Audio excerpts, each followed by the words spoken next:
Welcome to another episode of Angels, Positivity, and Love. This has been a podcast started this year. We've got 41 episodes in the books. We've got 35 taped. We've had some wonderful, fantastic guests from all over the world. I think we're up to 10 or 11 countries now. A Buddhist chaplain from the Czech Republic is joining us. You won't see it until the end of this year, but I'm very excited to have him on board. Speaking of which, we have two fantastic, super well-known experts. They're authors, they're co-founders of sacredacoustics.com. Check it out. You will recognize Dr. Eben Alexander and also Karen Newell, who, again, they're super seasoned, super have been out there on the circuit, whether it's Omega Institute or a bunch of other places. I'd like to welcome them both to the show, Angels, Positivity, and Love, right now. Well, so great to be here, Michael. Thanks for having us on. Yes, we're so looking forward to this wonderful time with you. Well, Karen and I have met probably like 3 years ago or so. They're coming from Virginia right now, where it's not as hot as it is in San Antonio. I'd love to start off with that rare question. I do this every 4, 5, 6 episodes. I ask the guests or guest, do angels exist? It's part of the title of the show. And you can go long, you can go short with this, but Karen, do angels exist?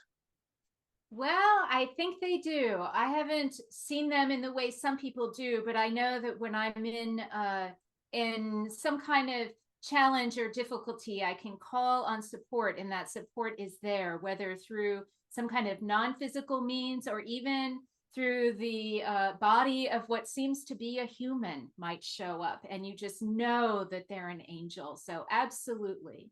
Ooh, and hey, I'm going to follow up on that because it's super wild if they're in human form or it's just flowing through a human. There's a couple ways. Sparkly eyes, high vibe. How do you handle it? If it's me, I get scrambled. I can't even function. I say you thank instead of thank you. Have you just felt your energy go off the charts when that happens? Actually, I haven't. It's been situations where I feel completely grounded, and it's only afterwards I realize that was a special situation. And so it's kind of the contrast afterwards that I might notice. And does the memory of it kind of hang around for at least? Oh yeah, never forget these things. Never forget. I personally will yap for about 3 months about it because I can't get it out of my brain. Okay, Eben, again, welcome to the show. Thank you so much for coming on. I just wanted to say you've got a beautiful YouTube appearance. It's the Theosophical Society. And again, this is one that's an hour and 38 minutes long on YouTube. People can check it out. It has about 5.3 million views from 8 years ago.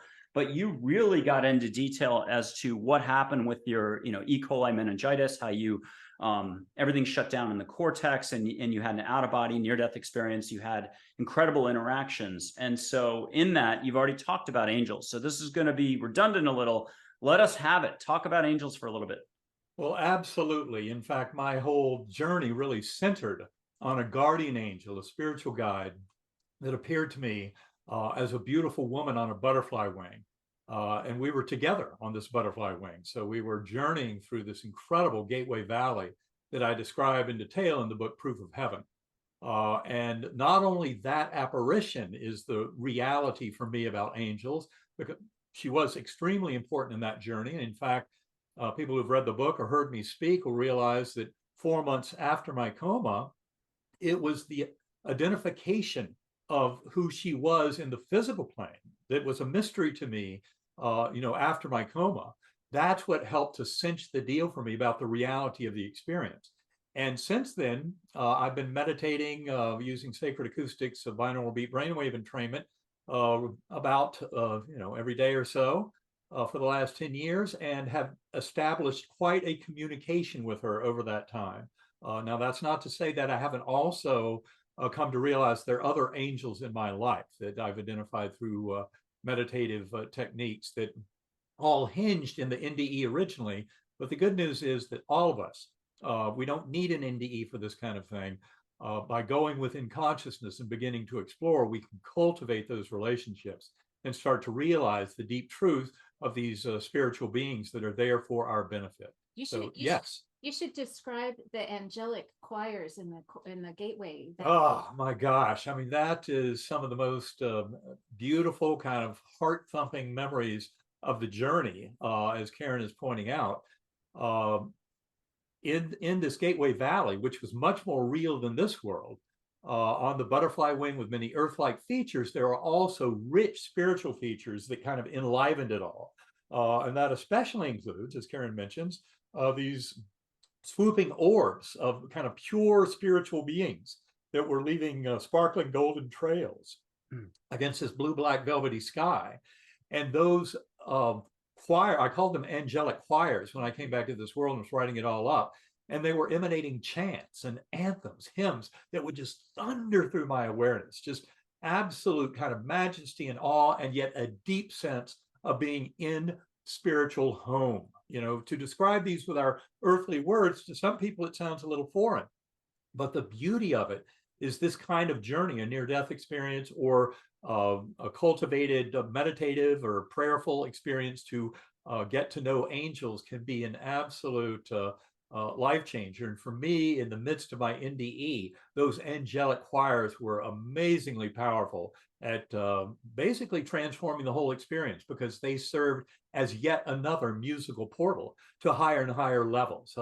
Like going from darkness into light is kind of the general theme. That's what when I went from Earth, where my view, up into the brilliant ultra real Gateway Valley, where I had this guardian angel and saw the angelic choirs above. And in fact, my passage to higher levels was directly enabled by those angelic choirs, because I found that what we remember as music, you know, vibration, frequency, was actually how kind of my higher soul could kind of modulate this ascendance through these various portals. And of course, I'm sure people realize that this is not any music that's limited by, you know, the music we hear here. And for example, our ears, seeing with the eyes, hearing with the ears, all of that, our modes of knowing in that realm are far more kind of comprehensive. It's what I call knowledge through identification. But for me, a huge part of traversing the spiritual realms was that music and memories of music could help to generate these light portals that would move from one level up to higher levels. Like angelic vibrations. Angelic vibrations. And that, you know, it's where it's the world of ideals. It's where the perfect comes from. And that's where, you know, you come to realize that that music is far greater than anything we could ever hear here in the physical plane. So it's the angelic choirs were a beautiful gift. And in fact, on entering that core realm, where I had seen all of four-dimensional space-time collapsing down, all of the different kind of causal temporal ordering of events that I call deep time or meta time, that's what allows us to have things like life reviews in that Gateway Valley, where birth, death, everything in between can be simultaneously presented. So very important to point that out. But of course, by the time the angelic choirs had taken me up into the core realm, I was in a realm where all of the universe, without all of eternity, was like this small, complex oversphere as part of the lessons I was to learn. And in that realm, a sense that this beautiful orb of light, and I sometimes thought that the guardian angel from the Gateway Valley might also be that light that I saw as an interpreter or translator in the core realm. But all of these are, you know, in many ways, what could be described as angelic beings, spiritual guides that are there to help us in our journey. And that's the important thing to remember, is they are there to help. Loves the fabric of the universe. This is about opening openness. Everyone's got a big heart. We might not know it. It might take 6 lifetimes to appreciate what you've already got right here, right now. Slowing down does a world of good. I did want to ask Karen. Karen, you've got a long background on the sacred, on cultural, we'll say, indigenous or spirituality around the world. You've done a lot of research, a lot of studies. Can you take us back to how you got started? What sort of clicked? When didn't it click? And I'll throw out one very quick personal experience from like 10 years ago. I've always been a little slow dragging my feet to pay attention. And I think that's what this is really about, is, are you willing to just pay attention this much? When the doorway in your heart to broader realities opens up, the second you just get out of your own way, out of a little bit of thinking, 7% less thinking a week. But I'm lying in bed at night, and, you know, they talk about those kahunas in Hawaii. It's always 3:15 in the morning for 20 years straight. You get instruction. I would roll over in bed if something happened. My cat was braver and would go out to the living room. But there was one time where I heard a chime. I felt like I was Scrooge in Christmas Carol, and that there was a chime in the house. I thought it was an earthquake, but it was positive. And I went running out, and I was like, oh my God, what reverberated through the house? Now, had I been more relaxed, I would have heard angels singing, is what I heard later. But I heard the most beautiful chime, and I'm literally like this at 3 a.m. It's half dark in the house. I probably put on one light. And this is always bigger than any of us can grasp. So I hope the audience has patience. We're going to take you somewhere with this. But Karen, talk to us about your foundations, how you got started. Well, I got started when I was a young child and didn't believe anything that religion and science was teaching me about the meaning of life. And I, like many people, had those big questions. Why are we here? What is our purpose? And everything that was being told to me along those lines just caused me to go, that really doesn't make any sense. And, one of those kids. And so as I went through life, that remained in me, this sort of undying curiosity about how the world really works. And I started reading lots of, I'll call them esoteric texts, things that aren't part of more mainstream religious spirituality, but the theosophical teachings, for example, Vedic texts, Eastern texts, all kinds of things to read that are beyond kind of the mainstream spiritual, religions. And what I learned is that all of these spiritual traditions have some things in common. And that's what interested me. What were the things that they had in common? What were the universal truths, not the things that they were arguing about? And one of those universal truths is that we have a soul. And I kind of had that understanding when I was a child. And having that confirmed through these esoteric texts was really nice. And so I thought, wow, I'm getting somewhere. But as I was doing all of this reading, I read about all kinds of people's spiritual experiences and encounters with divine beings and such. And I wanted to have those things. And so I didn't know how to make them happen, kind of bring them up, but I did learn that meditation was a way to sort of get familiar with that non-physical part of yourself. And so I thought, well, I'll learn how to meditate. And I couldn't. It was really, really challenging. And I was a busy project manager. I could really do anything I put my mind to, but not meditation. Simply because I was putting my mind to it. And that's not how it works. And so I got very frustrated with it. So I just said, forget about it. I'll take some other classes. So I started taking classes in Reiki, animal communication, remote viewing, feng shui, all kinds of things. And every single class, they would have us meditate. So I thought, this is a foundational practice. I really need to learn. And so it was sound. Sound finally helped me to get into a quieter state so I could learn how to put those distracting thoughts aside and really get to know myself behind all of kind of the random thoughts and, being a mom, being a manager, all the things that I did is different than who you actually are. And so through all of these different activities, I eventually found sound, a particular quality of sound that helped. And that things like brass bowls, crystal bowls, tuning forks, a tingsha, a little thing that you clink together and makes a beautiful sound.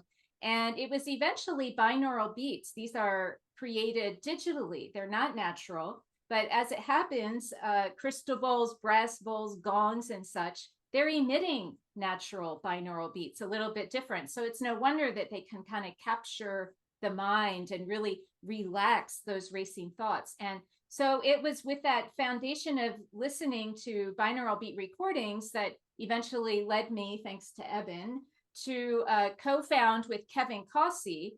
Eben is our biggest cheerleader and #1 fan, but Kevin and I created Sacred Acoustics together, and Eben encouraged us to share it with others.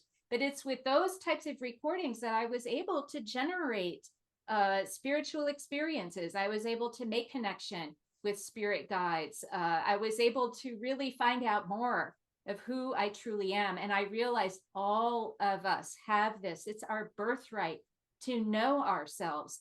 And the self I eventually really came to know is made of love, just like the title of your podcast. It's made of love, and we all are, but we forget that.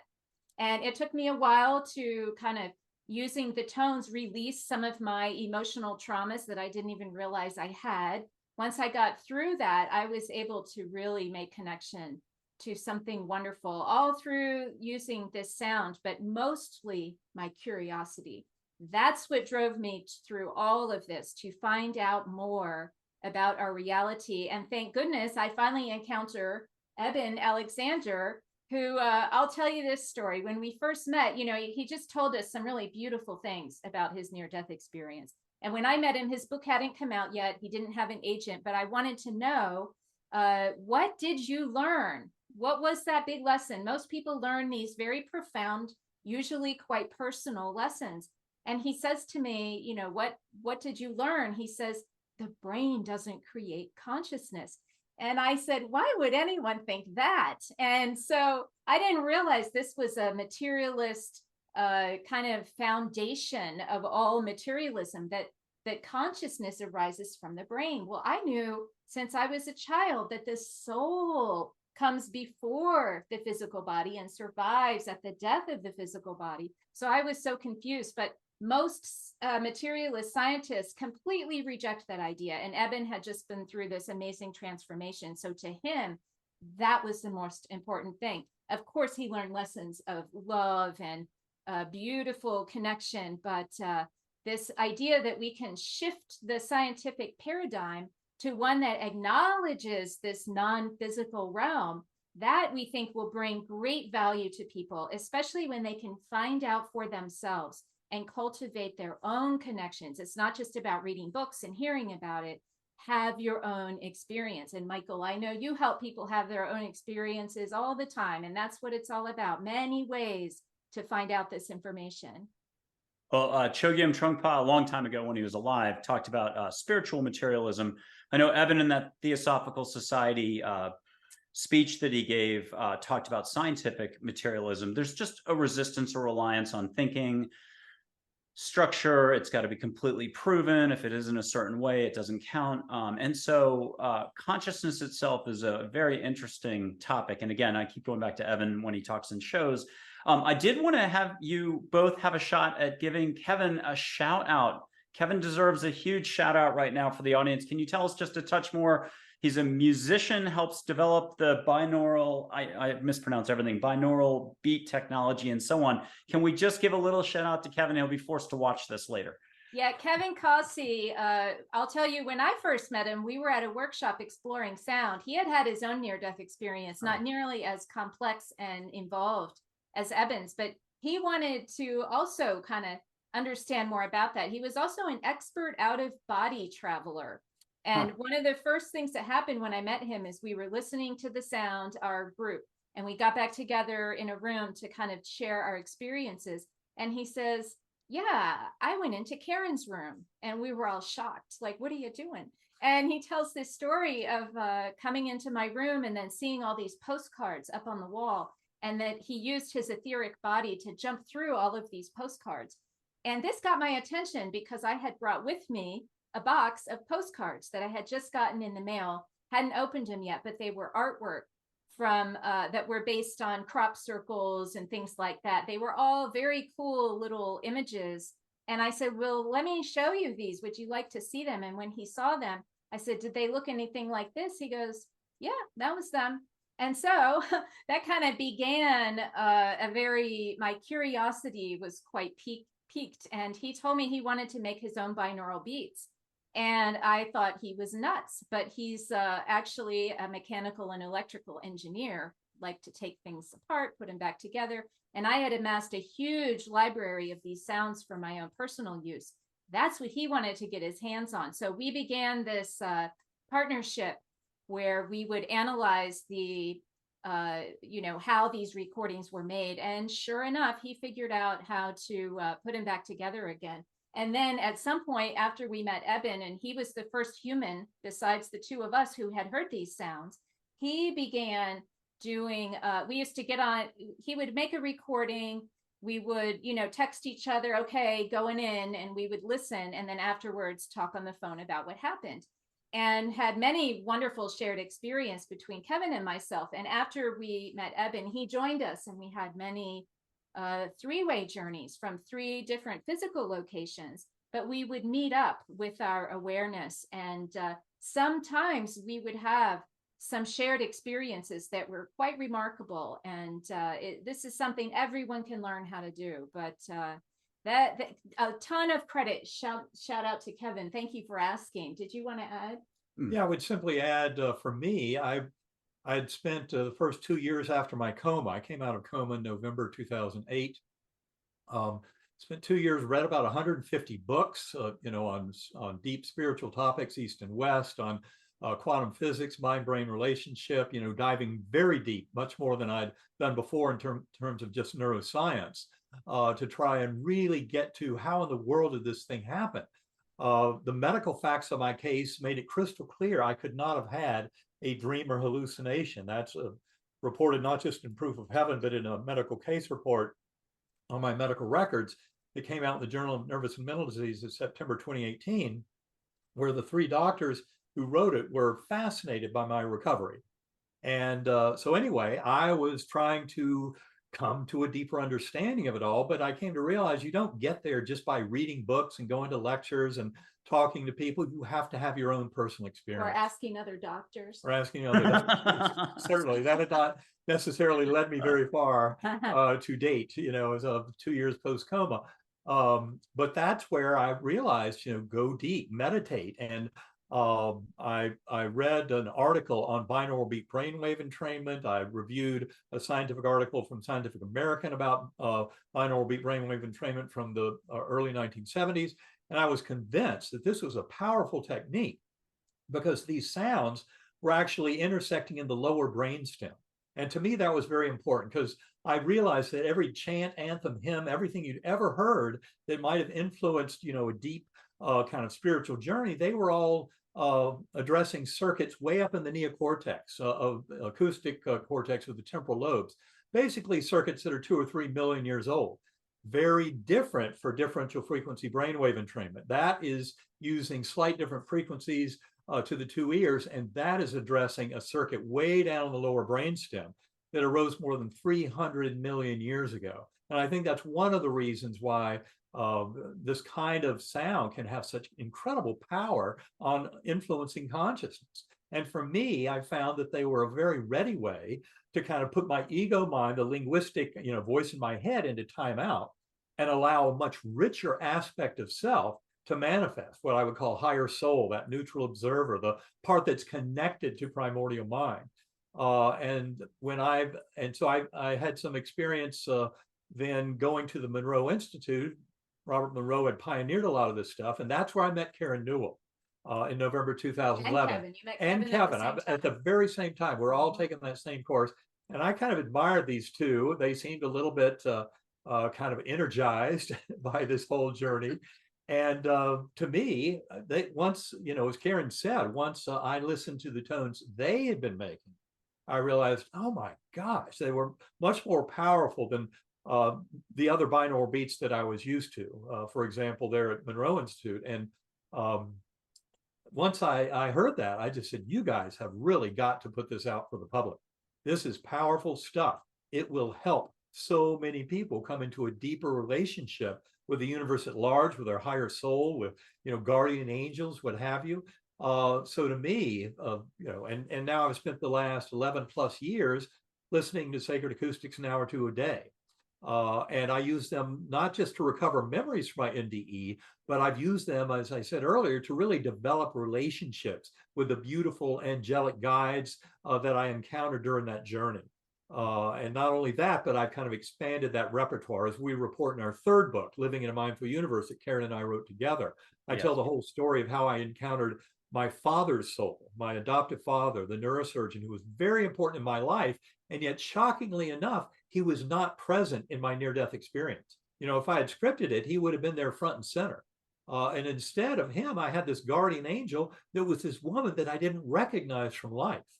And of course, those who've read the book will realize how powerful her presence was later. But the ultimate message here is that Karen and Kevin were onto something really big. And Kevin I'll tell you, he's got a real knack for creating incredibly powerful, harmonious, beneficial, healing tones. And that's why I just absolutely love Sacred Acoustics. And I share it with basically everybody I can, because it's been so important in my life, have this kind of a meditative tool. And certainly if people are seeking angels, this kind of meditative technique, it really opens the floodgates to the spiritual realm. Karen, did you want to add something? No. Okay.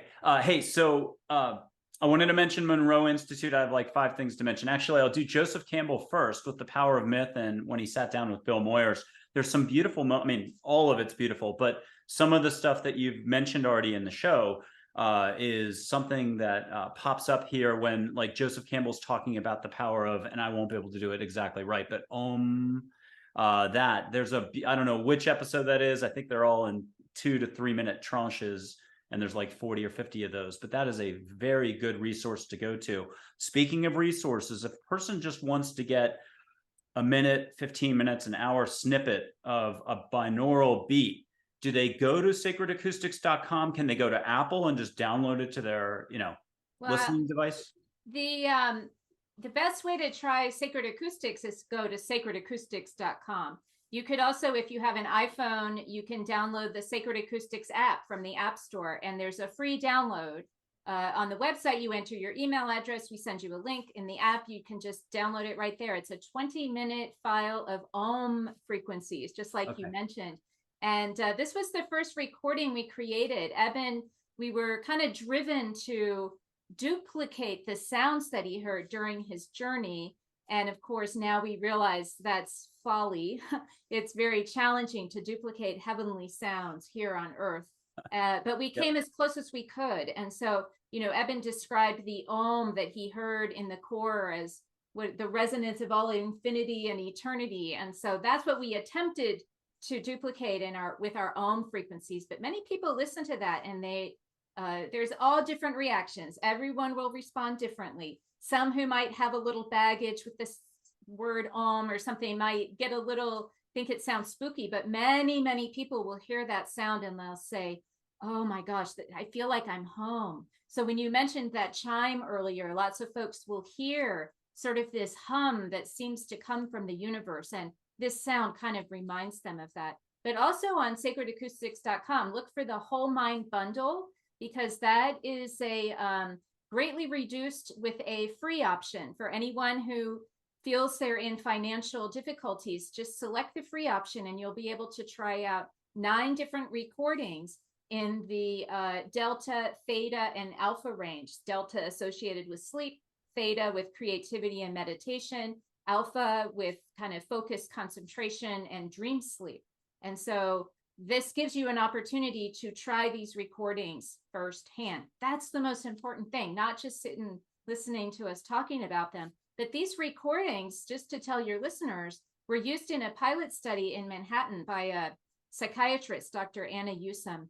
And she used the state trait anxiety inventory used in psychiatric studies. And she found that after 2 weeks of listening, those who listened to these exact same recordings that are part of the Whole Mind Bundle reduced their anxiety by 26%, while the patients who were just in their regular therapy without adding the tones reduced their anxiety by only 7% over that time.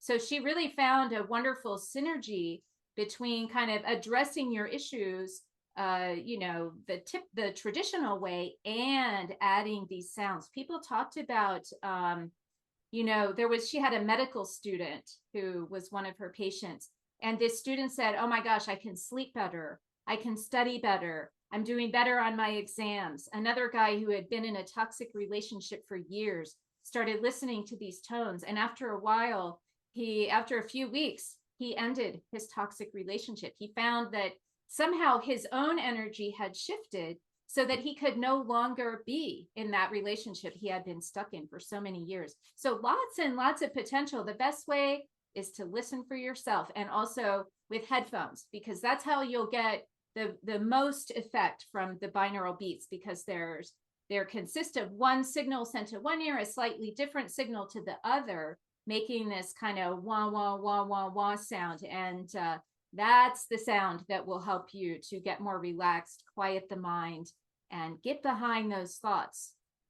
I'll just Okay, point so out that study is in the Journal of Nervous and Mental Diseases, September 2018. I'm sorry, in February of 2020 by Dr. Right. Anna Yusum, and Yeah. it's peer reviewed, and it's an excellent study showing a powerful reduction of anxiety in her practice. And it was published right before the COVID pandemic. Right. That's what I was trying to say. That's why I then made them available. That's why I was motivated to make them available, because everyone was thinking, how can I help? And so many people were feeling anxiety. And I thought, this is how I can help. And the crisis hasn't ended. The world is still full of anxiety, even though the pandemic has settled down. So many things causing anxiety. So highly encourage anyone to give that a shot. And speaking of which, we even have an addiction doctor in Florida, Dr. Mark Leeds. He actually prescribes these recordings, same recordings, the Whole Mind Bundle, to his patients who are withdrawing from medications that didn't serve them well. And so they can't just be given other medications, say, to help sleep or relax. They absolutely love the whole Delta recording, helps them get into a nice clear space, and it's become their new drug. And the good news is it's not harmful. What is the benzodiazepine? That's what he specializes in. Okay. Yeah. But other And all kinds of alcohol, opiates, opiates, yeah. Hmm. Any medications that pharmaceuticals that were prescribed for good intentions, but maybe didn't necessarily work out so well in the long run for certain patients. So yeah, he really helps them get off and replaces them with Sacred Acoustics.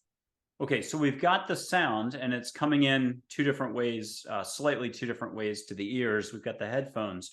Where should a person be? Is it a couch? Is it at the back lawn chair in the shade, enjoying just lying back and listening, not power walking, not cleaning the pool? How would you just add that last little bit? Like when I suggest for meditating, I always suggest the one place not to do it is where you sleep. Pick anything else. Throw a beach towel down on the floor in the most random spot. Even get a pillow. Stuffed animal if you have to feel comfortable. But just let go. And you're saying headphones. Tell us a little bit more about that last ingredient. Well, we actually do recommend people lie down, and Eben does do this in the place where he sleeps. Your advice, though, is incredibly important, because Eben really has a lot of experience with doing this. If you're first starting out, these tones actually are designed to keep you in a profoundly physically relaxed state while your mind is still aware. And so one of the first things beginners run into is they fall asleep. And so if you easily fall asleep, then you don't want to be lying down. You want to be in a reclined position, and your advice to not be where you typically sleep is excellent. Some people do it sitting up in a traditional meditation position. It's not required. Whatever works best for you is what we recommend. One caveat: do not listen and drive. These recordings, they'll get you into kind of an altered state. And if sometimes it's subtle and you don't realize until, you're driving off the road. And so without a lot of experience in knowing how you're going to respond, don't listen and drive, just like any other powerful medication. I love it. Okay, I mentioned Joseph Campbell. I wanted to mention Monroe Institute. I once got to help a top exec there. I don't want to say who, but fantastic interaction, doing the whole angel thing and everything else. I don't know much more about Monroe Institute, but people can look it up. It's one of the top 10 or 15 institutes in America for research. Consciousness, I think is fair to say, music, if it's okay to put it that way, and more. Back to your experiences, though. How you go through a near-death and out-of-body experience, you go through childhood experiences, you go through taking it seriously and learning more, expanding more. You try to go the good old American way, which is, hey, let's research, let's do books, let's get going up here. The societal approach, let's think our way to greater expansion. At some point you realize it can only happen through heart growth, letting go, getting out of your own way, and really letting the universe step back in and do its job. Like, Your dad showing up that time probably would have been a little bit of a distraction for you. So I'm sure that's why, if I had to guess, I know nothing about it, but I'm sure that's why you would have been paying attention to your dad and not paying attention. But how have you found yourself still challenged? Because we're still all human and we're all still seeking, searching, wanting to let go, wanting to do the right thing, but we've got other stuff to do. We put everything off. How have you found like 5 steps forward, 2 steps back, 2 steps forward, 5 steps back? What have you discovered in the last, let's say, 5 years or so that you've had to do or, I don't know, engage in to keep yourself not honest, but to keep yourself growing, pushing the boundaries a little in a fun way, expanding? We're all, I'm going to end with this before I turn it back over, is just, life is about expansion and growth, and we're talking love, love, love, love, love. If you're not doing love, what are you doing? A lot of thinking, a lot of what we all do for 80% of the week, unlove, unconsciousness. We can't help it. Talk to us more about that whole dynamic and how you both are kind of pinching each other, I'm sure, because you're probably helping each other quite a bit to keep going. I think one of the most important lessons for me personally in this whole journey was coming to a very solid realization that that voice in my head is not my consciousness and not who I am. So many of us think the voice in the head is who we are. I love how Michael Singer in his book, The Untethered Soul, he calls the voice in your head your annoying roommate. And that's a very important kind of way to view it all, because there's, when Rene Descartes centuries ago said, I think, therefore I am, I wish he'd simply said, I am aware of my thoughts and therefore I am. But those thoughts and that ego mind are not necessarily your allies in this. And you mentioned a few minutes ago how so many in our culture, we use that rational, logical kind of linguistic voice, and we kind of follow the breadcrumbs, assuming that's going to take us to some spiritual enlightenment. And what I found to be so incredibly refreshing and liberating, a real catalyst in all of this, was to come to acknowledge that little voice in my head as a little more than a parlor trick. And it was my awareness of it that is absolutely magical. That's the part that is so fascinating. And that really has to do with the fact that we're sharing the mind of the universe, and the universe is self-aware. And ultimately that we're sharing that one mind. I mean, the sharing of mind is something that becomes crystal clear in all these reports of near-death experiences, where people have communication with souls of departed loved ones, which is present in NDEs across cultures going back thousands of years, but also simultaneously, they can access the minds of those who are still in the living. And so it shows us that in these kind of deep spiritual dives, and that includes in meditation, centering prayer, and just in daily epiphanies, if a loved one appears to us, like in an after-death communication, they are simply showing us that we're sharing that one mind. And for me, that was a revolutionary step, especially as a physician. I realized how that little voice in the head, especially as it kind of tends to represent the ego, in many ways is part of the toxicity of our modern lives. Baby wounds, things like that, as Karen and I put it. These are basically, kind of issues that we came here to face, but really don't. The ego is there to kind of protect self, protect body. But ultimately, it's not your ally in this kind of journey. And so in meditation, one of the first things I do is I let my ego mind state a request, ask a question, make an intention, but then it goes into time out. And then I allow for the universe to unfold with the information I need. Sometimes my question to the universe might simply be, what do I need to know now? And I will say that in that beautiful encounter about 2.5 years after my coma, using these kind of binaural beats for a deep meditation, I had a profound experience where I encountered my father's soul, the adoptive father who had been such an influence on me. But the intention in that particular meditation was simply, am I on the right path? I didn't ask to find him or see him, but it turned out he was very important in giving me the answer. And it was greatly amplified by his presence. So that was an extraordinary journey. But what I've learned to do in meditation is just to relax and let go. Focus on the breath. I often will use early childhood memories right after I've stated my intention, and go deep into my past memories and start exploring where they lead. And that's just another technique for getting me out of the here and now and any kind of anxieties that my ego might be trying to present in this now moment. But by using simple techniques like that and learning to ride the tones, to then just listen, focus on my breathing and ride those sacred acoustics tones, and I go deep. Before I know it, I'm not even aware of the tones anymore, but the universe is then showing me what I came in there to find. And this is one of the reasons I do this as much as I can, an hour or so a day, when I have the time. But it's just been a tremendous gift to me to be able to use this incredible power of binaural beats and sacred acoustics to explore conscious awareness and to greatly unravel the deep mystery of my near-death experience far beyond the experience itself. Eben, that's beautiful. And Karen, we're going to go to you in just 1 second, but I wanted to say, if there's only one question you're going to ask, what do I need to know now? Pretty much covers it all for the rest of your life. If you only went, because you can only take one step at a time, the present moment, good luck with that. But there's a lot of gambling going on in the casino up top. It's Casablanca, the movie, The Line. We've all got tons of poker chip stacks. We're rearranging the poker chips a lot. But the action is down here. You can still win big at the casino.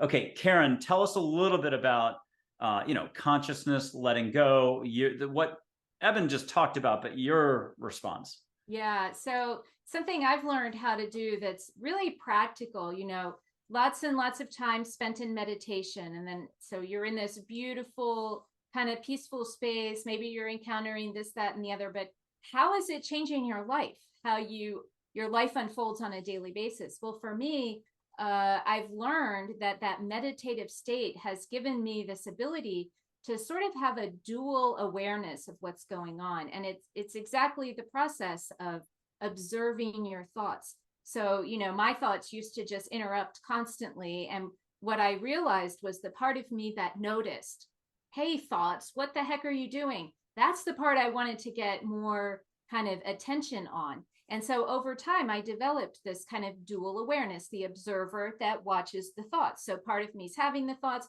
part of me is watching. And so what I learned to do is during an actual event that's unfolding, usually it's a contentious event. Maybe there's a lively discussion or argument going on.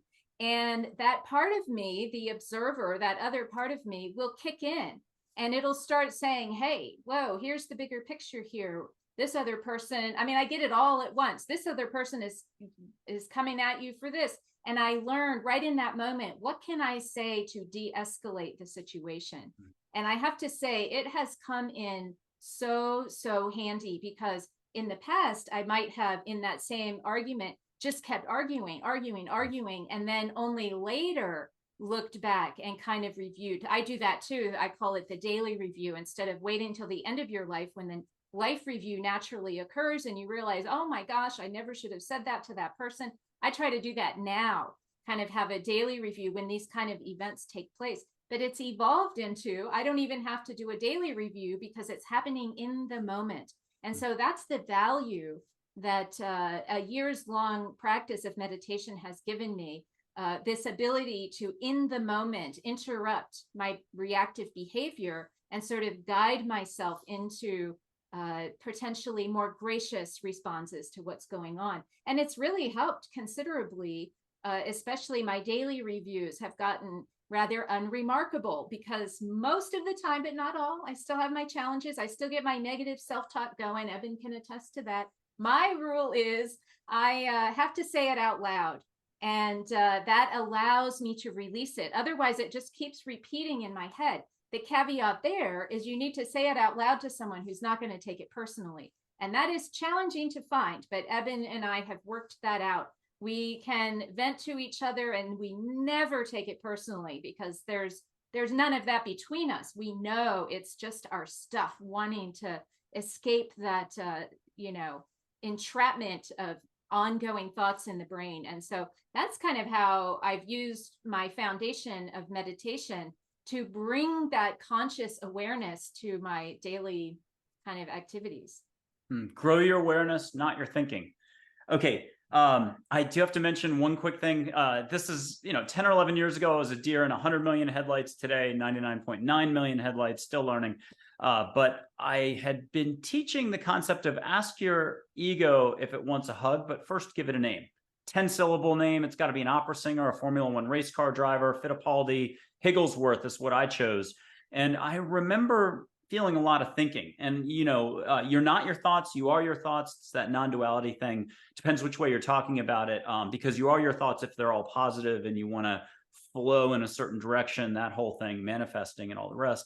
But I'm in my kitchen and I've got heavy thoughts coming in. It's in the morning. I'm just on my first full 20-ounce Starbucks mug cup of coffee. And it's way too early to have heaviness. So I must have had some interaction with someone. It's floating around the house. And I'm like, I should probably use the exercise I'm talking about, which is offer a hug gently and out of your heart, love only. Good luck with that. To your ego, because it won't stick around. I'm like, no, thanks. I'll be back in 10 minutes. You get breathing room. And so I did it, but I did it like asleep, a little pushy. I was probably 51% too pushy because I offered it a hug. I was like, hello, Mr. Higglesworth. I probably said it out loud in my house. No one was around. Austin, 10 years ago. And every fire alarm in the house, top to bottom, went off. And I was like, oh my God, my hand's shaking. Had it been a year earlier, I would have dropped the mug. That cleanup for the next 2 years, splashes you're still discovering 3 years later. I was like this, called my lifeline, a psychic down in Smithville. I'm like, what did I do wrong? They were like, you were just too pushy. You got to do it out of love. And I was like, oh, okay. So this is easier than anybody realizes, whether we're talking meditating, finding your center, more consciousness, more love, discovering your unique life path and everything else. Can you talk to us back to the basics?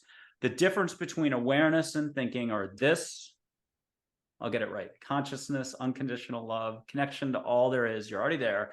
And then all the thinking, the hubbub, unconsciousness, what you know, not all thinking's bad and we're not going to get rid of it. Talk to us about the difference. Talk to us about how do we cultivate that authentic heart, whether you want to give tips or just more stories are good. You've both been nailing this. This is so much fun. Well, I'll start on this one. I think it's really important to move beyond your thoughts. The sentences that are going on in your brain, there's much more going on when you talk about setting intention and bringing your whole self to a situation. Involves your heart. And so it can be incredibly useful to just move your awareness from your head to your heart. And one way that I've been successful doing this is so many meditation teachers will tell you to watch your breath. And, that's just to give you something to focus on. And so I learned how to watch my breath, but imagine, they'll also ask you to put your attention, say, on your big toe, just to practice focusing on different things. And what the little trick that worked for me was to imagine my breath was moving in and out of my heart. And so that immediately brings me out of the linguistic mind into the non-linguistic feeling center of the heart. And this is key. And it's part of what happens when I'm having that dual awareness. It's not a thought that's telling me, it's an intuitive sense. It's a non-literal sense that's guiding me. And even Heart Math Institute that studies the heart, the electromagnetic field of the heart, they know that the heart sends more information to the brain than the brain sends to the heart. And that's big news, because I know as a brain surgeon and many people who study the brain, and many lay people, we think the brain is controlling everything in the body. And it is to a certain extent, but the heart is informing the brain. Is that the right way to say it? The heart is informing the brain on how to respond to certain situations. So tuning into that heart can be absolutely beautiful. And I'll tell you a story. When I was learning how to do this, for me, it was advised to, well, for everyone, it was advised to, if you couldn't generate feelings of gratitude in the heart, very easy to think of things you're grateful for, not so easy to generate a feeling.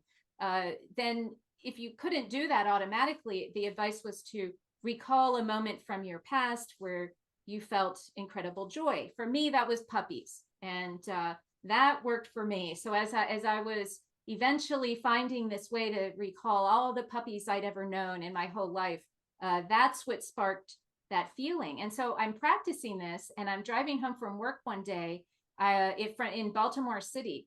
And as you drive out of the city, there's a lot of folks at that time standing on the corners, you know, asking for money with their little signs. All of us commuters were just very immune. We would just automatically drive past them and just ignore them. That was our routine. I hardly ever saw anyone stop.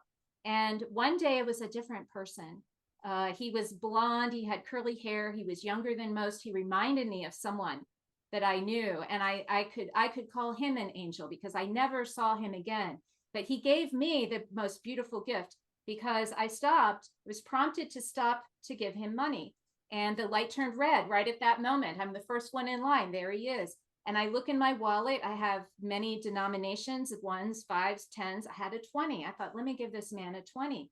I handed it out to him, and he held it in both hands, this $20 bill. And he looks at me and he says, oh my gosh, thank you so much. Now I can go get something to eat. And he toddled across the street.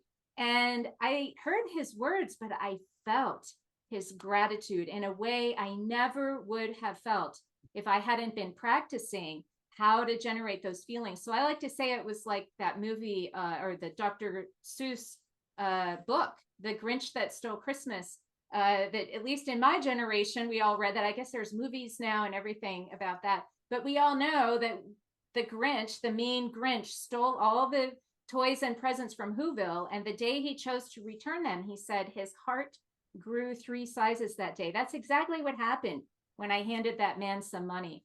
And never saw him again. He wasn't a regular. I don't know what happened, but he gave that gift to me. And that's when I realized it's a feeling. It's not a thought. And when it really gets embodied in your system like that, you don't forget. And it's no problem at all to ever generate feelings of gratitude. And I know that it's so much easier when you have another heart to resonate that gratitude with, like I did with that homeless man that day. Mm. I would simply add that, having that touch point of bathing in the ocean of pure love, of unconditional love, of that God force in my NDE was a very important turning point in my life. For one thing, I'd been adopted, put up for adoption when I was 11 days old, but my birth mother wasn't willing to let me go. And so I was kind of stuck in a baby dorm for 4 months.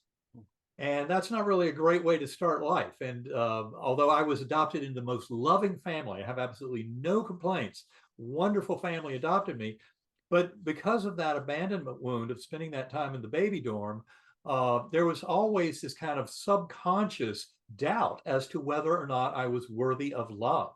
And that was really kind of where I went through 54 years of my life until I had that near-death experience, where I found a very powerful, resounding, affirmative yes as the answer. And I found that deep in that core realm and also in the Gateway Valley, an incredible ocean of love. I mean, that's the thing that for near-death experiencers going back thousands of years across all cultures is so beneficial, and what helps them to come away realizing there's nothing to fear about dying, that dying is actually liberation from the shackles of the prison of the body and the brain. But that love is the most important part of it. And you realize that with that love in your heart, there really is no force in this universe that can be your undoing. And that love, and as Karen has pointed out, gratitude, forgiveness when necessary, these are very important human abilities. And it all links to love. And I will tell you that I've already told you about all the books I read trying to understand it, a lot of the talks I gave early on before Proof of Heaven came out. I would tend to get back up in my head as that Harvard neurosurgeon, talking about all of this. But when Karen would ask, I'd say, well, I don't know if you can bring that love back here. But I've come to realize, especially through meditating, through knowing Karen, and through seeing what happens in our workshops, our meditation workshops with thousands of people, they get that benefit of love from going within. Once you're aware of kind of the NDE literature, kind of what to expect, what is out there, you start to realize that that's available to you too. You don't have to have a near-death experience to really kind of have a deep understanding of these principles, right up there with everything I understand now. Because a lot of my benefit has been through going within meditation. But I'll tell you that early on in that process, 2 and 3 years post-coma, Karen would often have to remind me that it's heart consciousness. And I came to realize that the answer in a scientific sense was idealism. That is the primacy of mind. In fact, that's what our book, Living in a Mindful Universe, is all about, is that mind is primordial over physical matter. And mind includes heart energy. Mind includes heart. Yeah, when I say mind, it should absolutely include that beautiful, loving heart energy. Because once you transcend the ego and its little kind of fear and anxiety, which is what the ego uses to kind of control you. That's why it's so prominent in addictions. But once you kind of bypass that and spend meditations bathing in this kind of love and oneness with that God force, that's when the beauty of that heart consciousness that Karen kept reminding me of starts to really become crystal clear. And you realize that going within, in many ways, is going out into the mind of the universe, but it's truly a heart consciousness. Because as any near-death experiencer will tell you, the more you dive into the one mind and the more you get to know it and cultivate that relationship, the more you realize it's all about the binding force of love. And that is ultimately the answer to all of these questions. And it's one of the reasons why I think materialist science has gotten our culture into so much trouble, because materialism tries to teach that we're all separate beings.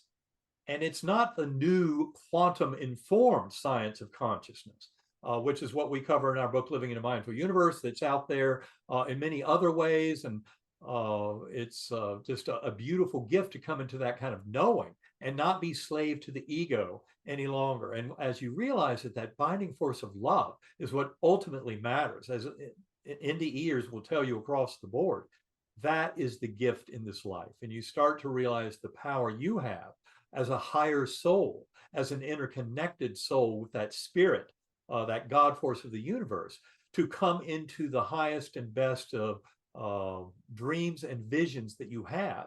The ideal world that you can envision is something you can bring to be true in your own life. And this is why going within is so powerful, and learning these deep concepts of the primacy of love and of mind in the conscious universe is so helpful to all of us. And you've talked about you can do no wrong, and it obviously doesn't mean we can just go out, pick a bank and rob it. There's no right or wrong, is what was given to me from angels a while ago, years ago. There's no right or wrong, but there's proper understanding or proper awareness or greater awareness. And that's something I'll just add for the audience, is just there's always greater awareness, greater growth, greater amounts of love, greater amounts of consciousness. If it's a curve, and it's out of the movie Big with Tom Hanks, is at the 80s, with the keyboard, it's endless keyboard keys. You're never done learning. You're never done laughing more, loving more, sparkling more. And so I love this story with Karen in Baltimore. I grew up in Severna Park, I'll mention. And so I also wanted to mention thinking the heart when you let go. And also wanted to mention angels have got me going in a pool every day. I think a pool is a great metaphor. I'm the type of guy, if you went to a party, I might not even get in the pool for the pool party. I might take an hour to get my toe in, to my ankle, to my knees. I can be real slow. There's people out there that are like, okay, what's next? It's just like your question you were mentioning earlier. And so there are people who will just jump into life, cannonball, bam. They're like, what's next? They're just seizing everything by the horns, and they're like, got it. What's next? I'm getting in a pool, and only now am I seeing ripples of light everywhere and rainbows in the ripples of light. And if you do your breathing, you can see ripples on the surface. It's insane. It's free meditation. Anytime you can find a body of water, I'm sure your tub works. So for the audience that's like, I'm stuck, you don't understand my situation. My problem is I've tried meditating for 35 years. Nothing's worked. Maybe use some water, because there's something to it, and you can see the ripples on the bottom as well. So I'm going a little off topic, but I did want to say, when things get super tough, cantankerous discussion, you've got to go. You were expecting to give a presentation at an institute, but they've gotten serious and it's no fun, and you're actually locking heads with someone. What are the surefire ways you both lighten up? Can you give us a few more examples of how we can go full stop with whatever we think is happening around us, in front of us, or within us? And how do we, again, return to what we know in a more peaceful, loving way here? Well, I think I often in meditation, when I've left that little ego, Eben Alexander behind, I will often go to kind of higher soul to higher soul communication, Ooh. which is really looking for the highest and best good for all involved. And I can tell you, I've done that whenever I have, say, what I sense is a personal conflict with someone else, or kind of a misunderstanding of any sort. I really focus on that kind of highest best outcome. You had said earlier that statement of "you can do no wrong." That is really an acknowledgement that ultimately that love, kindness, compassion, mercy, acceptance, forgiveness, these are the principles that allow us to have the most direct and ready ascent along our soul path journey. But we have free will. We are given that beautiful gift as co-creators of this universe with that infinitely loving God force. Because you find out in an NDE that you're never judged by that God, as opposed to the Old Testament teaching, but that God force of pure love represents kind of an ambient perfection, a horizon towards which all is directed in terms of positive soul growth. And for me, we're all in this together. And I came to realize after my NDE that some of those who I might have described before my coma as my nemesis or my enemy, someone who was preventing me from getting something I wanted in life, that when I really stepped back, I could see that we were both in many ways soulmates. And it was because we were kind of butting heads, we were showing each something very important. It's like that old statement from Confucius. You know, if you detect something objectionable in the other, look inside yourself.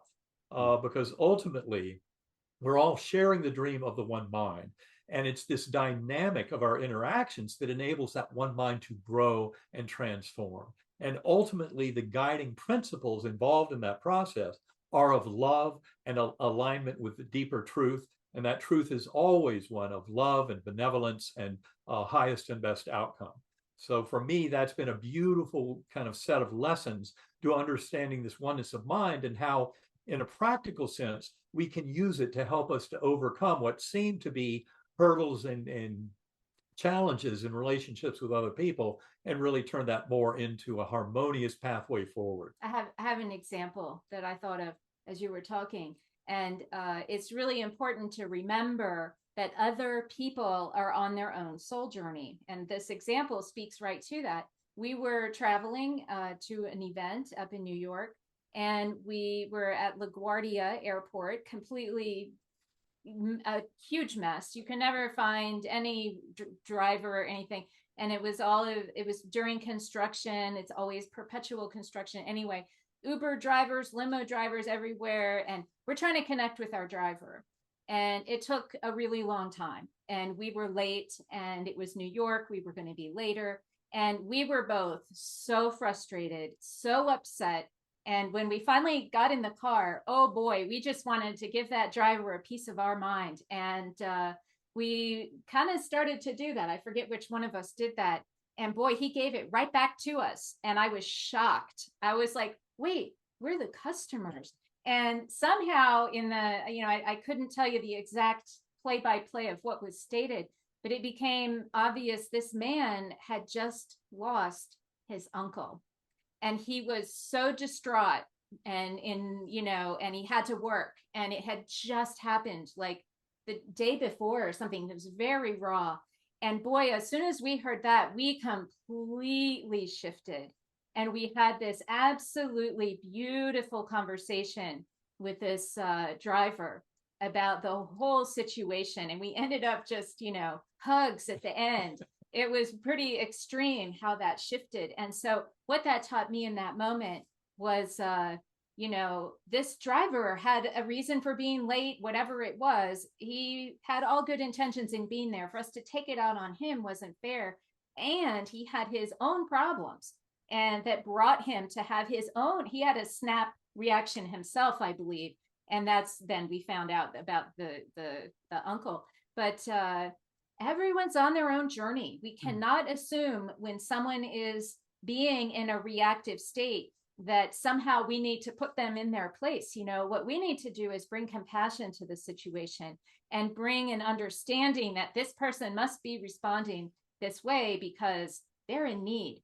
And so this comes in very handy, this kind of philosophy between Eben and myself, because we're pretty fortunate that we're usually in that state separate from each other. So I might be going rah, rah, rah about something and Eben will just be like acting normal. I have nothing to kind of, escalate that energy. And same thing, Eben will be, muttering about software engineers ruining all his Apple functions and this, that, and the other, right? And I'm just like, oh, we offer each other the opposite energy, and we can do that for everyone in our lives.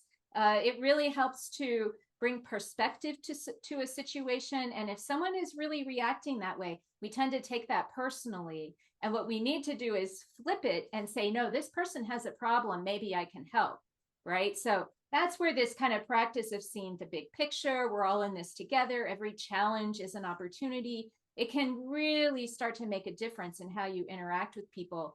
Instead of being the problem, you can bring a solution. And I loved everything you just said. I'm going to mention James T. Miller. He's got 2 teeny little thin books up there. The Art of Being a Healing Presence and maybe The Art of Being a Healing Listener. Those are 2 little books you're done in 10 minutes.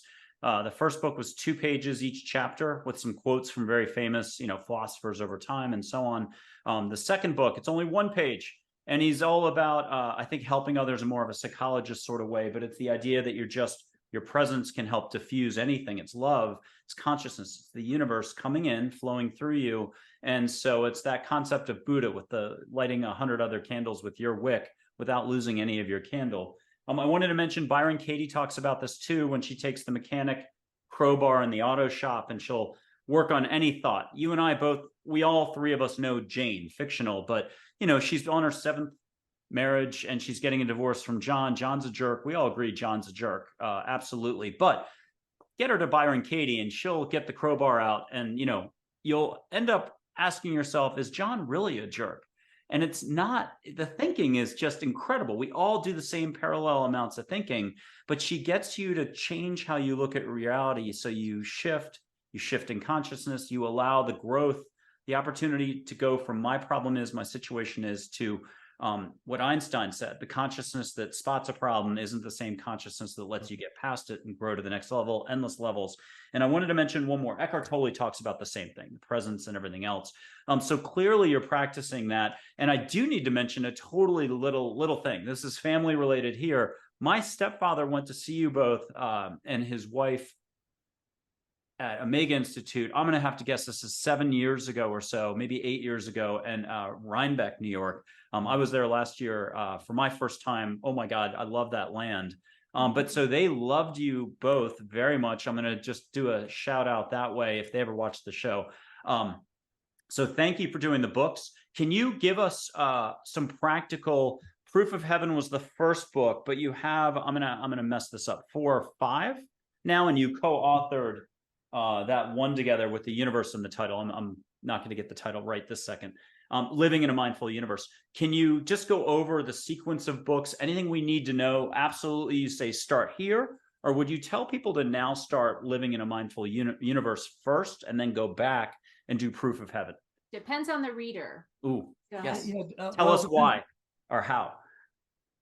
I'll tell and then you can do your thing. I would say if this is a materialist-minded person, someone with a lot of scientific understandings, they're going to be better off starting with Living in a Mindful Universe because there is a lot of science in there, whereas Proof of Heaven is purely, with a teeny bit of science, purely a spiritual story. So if you're someone who doesn't need the theory, doesn't need all of that backup science, start with Proof of Heaven. But then you can explain the 3 sequence. Well, first of all, I'll point out that there is now a 10th anniversary edition of the book Proof of Heaven that came out last October. It does have more science. And it definitely has more science in it. In fact, it has 36 additional pages that includes a lot of what's happened in the last decade and how the scientific community has come to really embrace the book Proof of Heaven and my telling my story. Because especially when you're aware of the medical details and you realize that brain, all the medical data says clearly that brain could not have had any dream or hallucination. So how was it that with that damage to brain and neocortex and brainstem, I had the most profound, detailed, meaningful, alive, memorable set of events in my entire existence. How did that happen? And we explain, you know, in the book how that timing is so important, because it proved that brain was incapable. The other important thing that was a point that was made by the peer review authors who wrote that journal case report on my medical records is they made it clear that my very, you know, my survival was probably about a 2% possibility. So that's not a miracle. But my recovery after a week in coma with those medical parameters, having a complete recovery over 2 months is really a wild, miraculous recovery. And you find these in the near-death experience literature. There are other cases of profound recoveries. So that's why that is so important. And we talk about a lot of that in the 10th anniversary edition of Proof of Heaven. It turns out that after I gave a lot of talks and put that book out, I heard from a lot of people because it reminded them of their own experience. And that would be a family, maybe witnessing death of a loved one, or somebody having a near-death or shared death experience. And that's why they had such passion for it. And they would share stories back to me. So one of the greatest gifts of my coming forward and sharing my story through my talks and Proof of Heaven is that thousands of people have shared back. And those stories confirm and validate very much everything that I've come to learn and that we talk about in our books. So Map of Heaven was written with that in mind, with those kind of cases. That's the second book after Yeah, Proof of Heaven. but the true sequel to Proof of Heaven in terms of my personal story is Living in a Mindful Universe. That's the book that I co-wrote with Karen. Karen's voice in there is absolutely essential, because I kept kind of drifting deep into the kind of scientific aspects of this, because you really got to dive into quantum physics. You've got to dive into neuroscience, the hard problem of consciousness.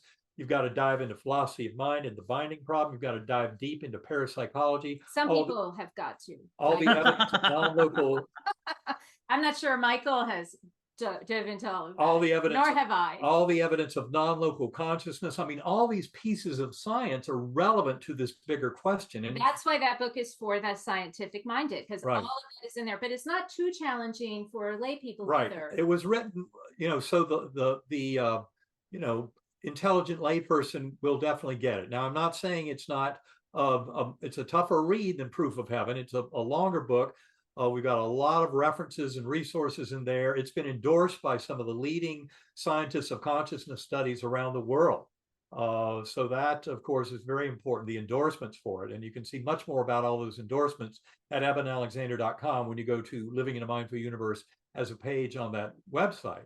But that really is why we wrote that third book. It's the real Proof of Heaven, because from my perspective as a scientist, the book Proof of Heaven, although it's a beautiful spiritual story, and many people have gained tremendous benefit and comfort from it, because it basically is an effective dismantling of the materialist presumptions that are false. You know, the scientific materialism and brain creates consciousness. And so Living in a Mindful Universe really takes us to that whole next level of understanding. And of course, our talks that are listed on ebenalexander.com, interviews, things like that, also discuss very much of this material.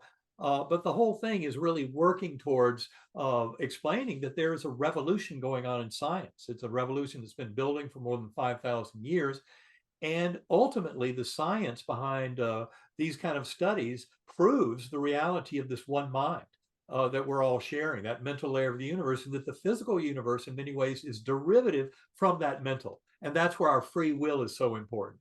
And that's where you start to realize that we can come into wholeness and healing by you know, meditation, centering prayer, coming to adopt these principles and live this life as these soulful beings that recognize their grander existence and connection with others and with the mind of the universe at large.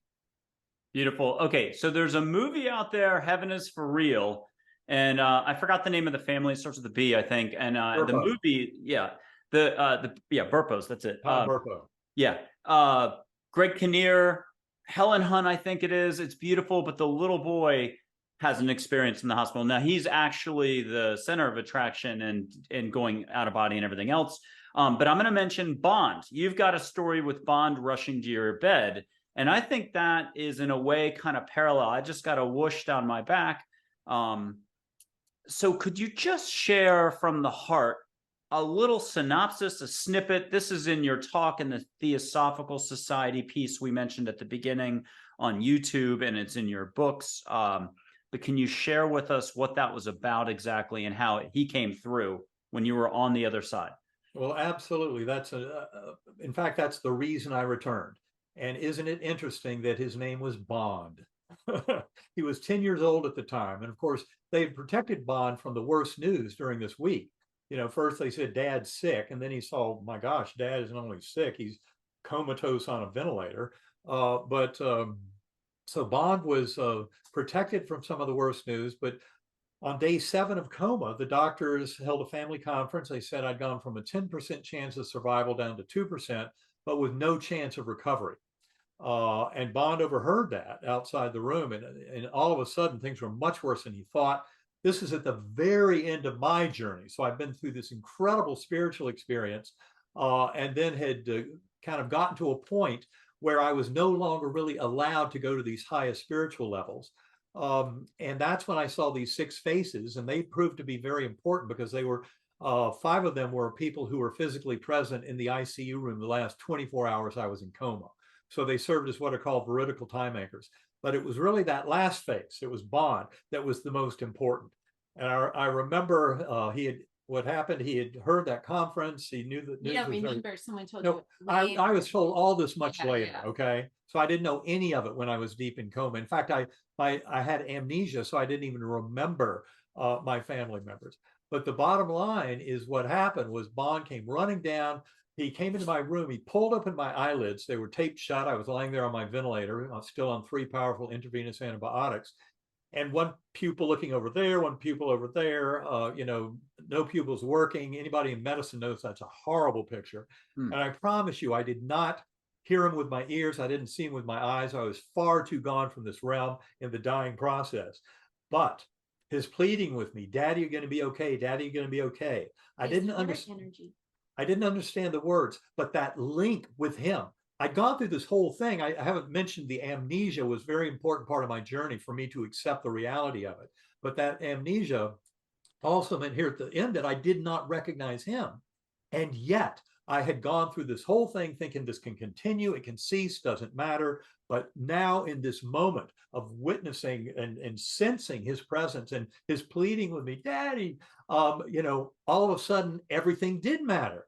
Oh my gosh. It was really the first moment of kind of panic and terror in the entire journey, because I thought I was kind of off the hook because of this amnesia. I had no responsibilities, no other soul to be there for, but now there was one. And it's the hardest thing I've ever done. I often use the analogy, it's like crawling out of this hole in a gravel pit, where every time you reach up, everything collapses down on you. And it seemed to be an almost impossible task to come back to this world. But in many ways, I had to come back. And it was because of that needing to be there to serve Bond in whatever fashion. You often find in NDE stories that people love it over there. It's so beautiful and wonderful.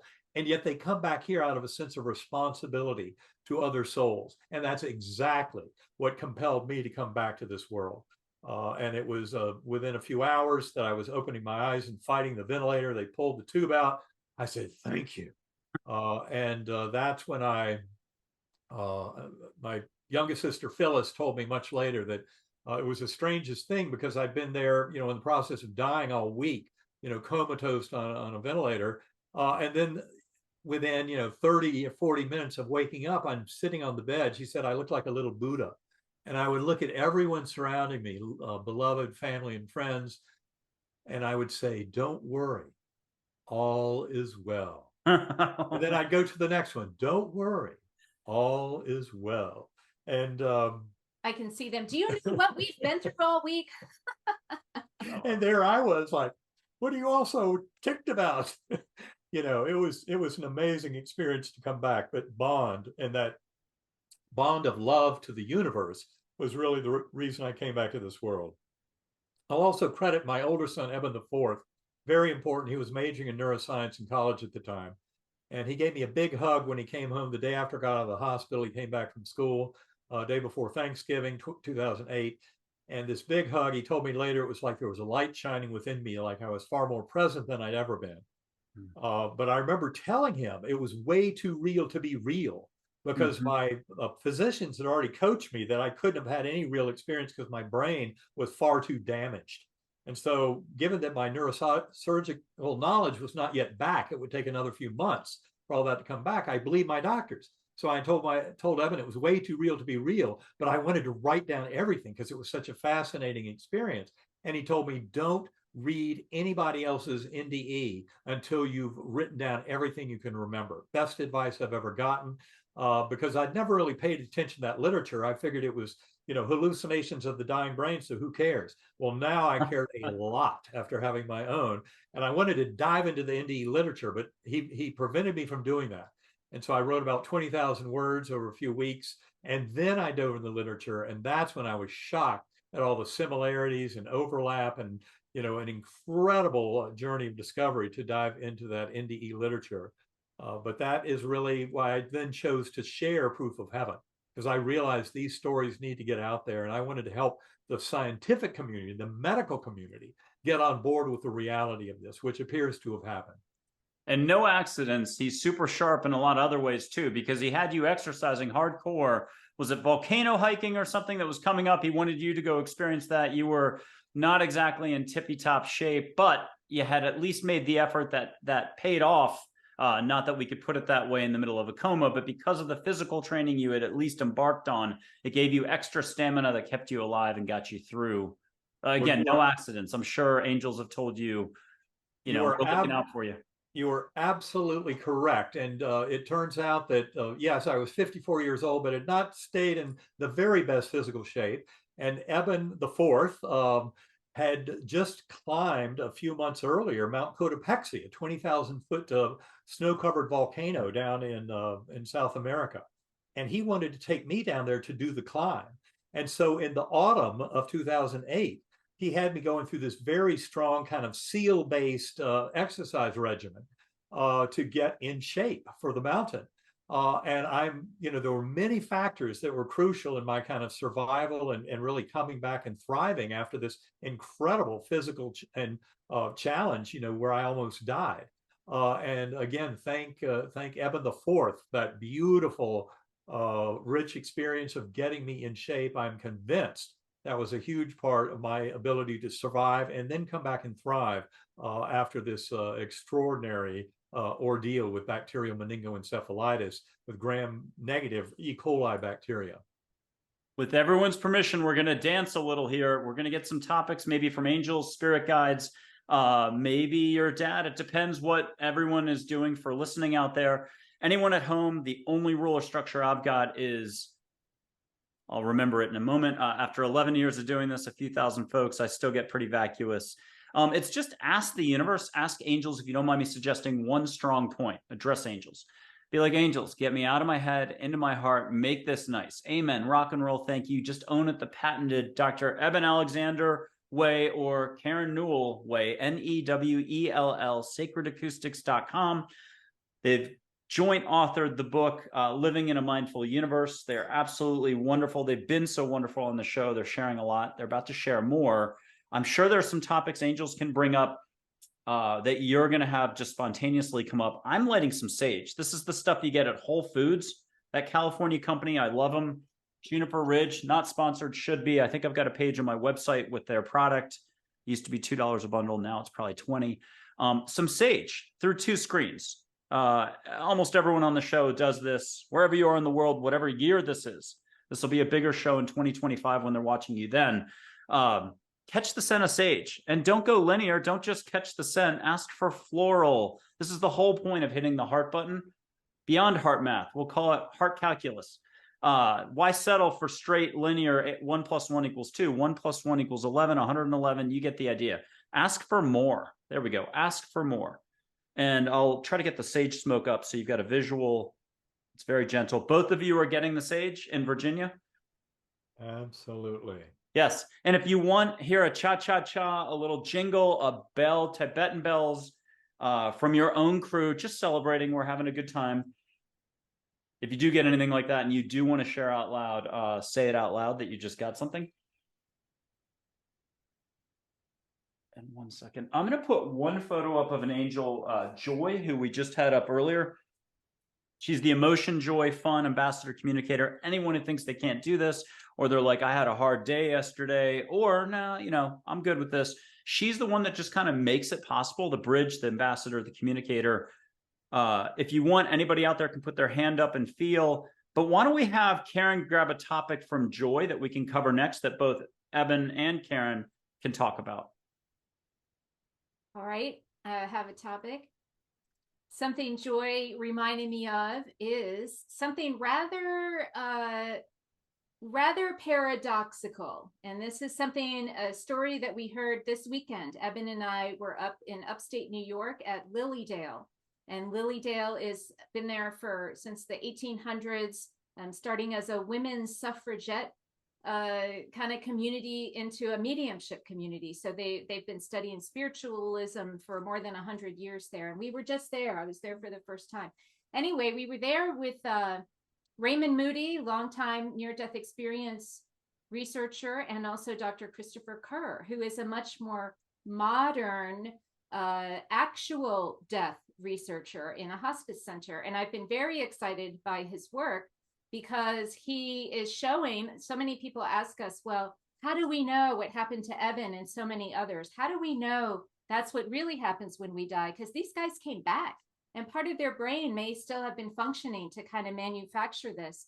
And now that Dr. Kerr's work is available, we know that it's exactly what happens when you die. You see deceased relatives, you feel like you're going to another world. You may not know where you're going, but you know it's not the end. And there's some kind of movement from darkness to light. And people at the end of life who go through a natural death process are having all of the same features, but their life review begins. They start to see their deceased relatives. They start to reckon with what's next. And their surviving loved ones, the bereaved who are still here watching all this happen, they're so comforted when this happened. Now, that's the background for what I was reminded to share. And that is that during this workshop, this was during a workshop of Dr. Kerr. So we were very focused on the hospice work at this point.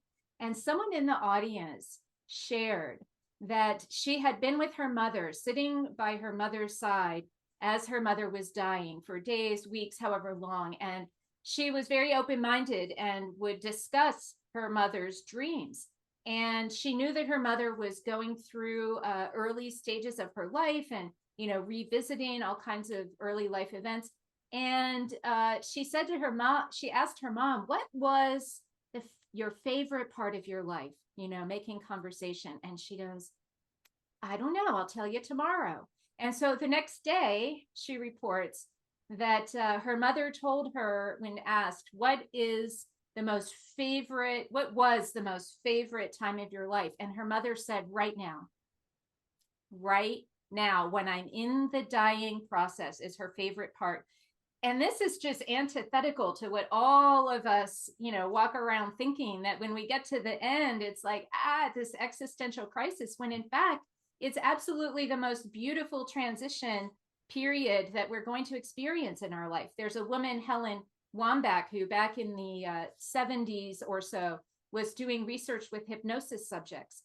And she wanted to find out if, you know, memories of past lives were just wishful thinking or made up information. And so she developed a system to have people go through remembering past lives, and then she would guide them to the moment of their death in the previous lifetime. And by far, people told her that was the best part of the trip, exactly the words they used. And it's because that's when they escaped all of the, you know, challenges and difficulties we have here. And instead of feeling pain, no, they felt peace and wonderful connection. And this must be followed up with, however, that people must not think that this is how to escape your problems by taking your own life. We've learned through many, many ways that the work is done here. This is where you're going to make the most growth. And so it's important to stay here. People who have attempted suicide, had any features of near-death experiences, they come back understanding, oh no, we need to stay here. This is how I'm going to get through my problems. Not that anyone's punished, but we want to be sure not to be encouraging people to take that step, because so much can fruitful interaction and relationships can help you here on this side. But death is the most joyful part of life. That is the message that Joy reminded me to bring. And I know in Peaceful Warrior, the movie, Dan Millman, Way of the Peaceful Warrior, the book won't ruin the movie won't ruin the book, but the movie had Nick Nolte, Scott Meklowitz, Amy Smart. The deleted scenes, there's a deleted scene of Nick Nolte, the gas station attendant, the Mr. Miyagi figure, if you want to call it an adult Karate Kid film, almost made by Disney. It's that simple, a little bit of Zen in it. Totally doesn't belong in any category, so it's probably the safest in a way of movies that has technically some spiritual stuff in it. They're walking to a bus stop. They've just been robbed. They're down to their skivvies. And the old man tells the young gymnast, it's a gymnastics sports movie, but everything about it is consciousness versus unconsciousness. They've been robbed. And Nick Nolte, they just call him Socrates or Sock. They never find out the guy's name. He disappears by the end of the book. He's really, I think, an angel. But he says death, not really any different than puberty. And he adds an extra couple of lines in it. I will let people find that on YouTube. They don't have to buy the disc, but they can check out the deleted scenes on YouTube. And it's a beautiful, just mind-shattering way that the old man talks to the young kid about death. And you're like, oh, hadn't looked at it that way. Just what you said, Karen. I'm going to put another angel up unless Eben wants to add something from what Karen just said. Take the mic.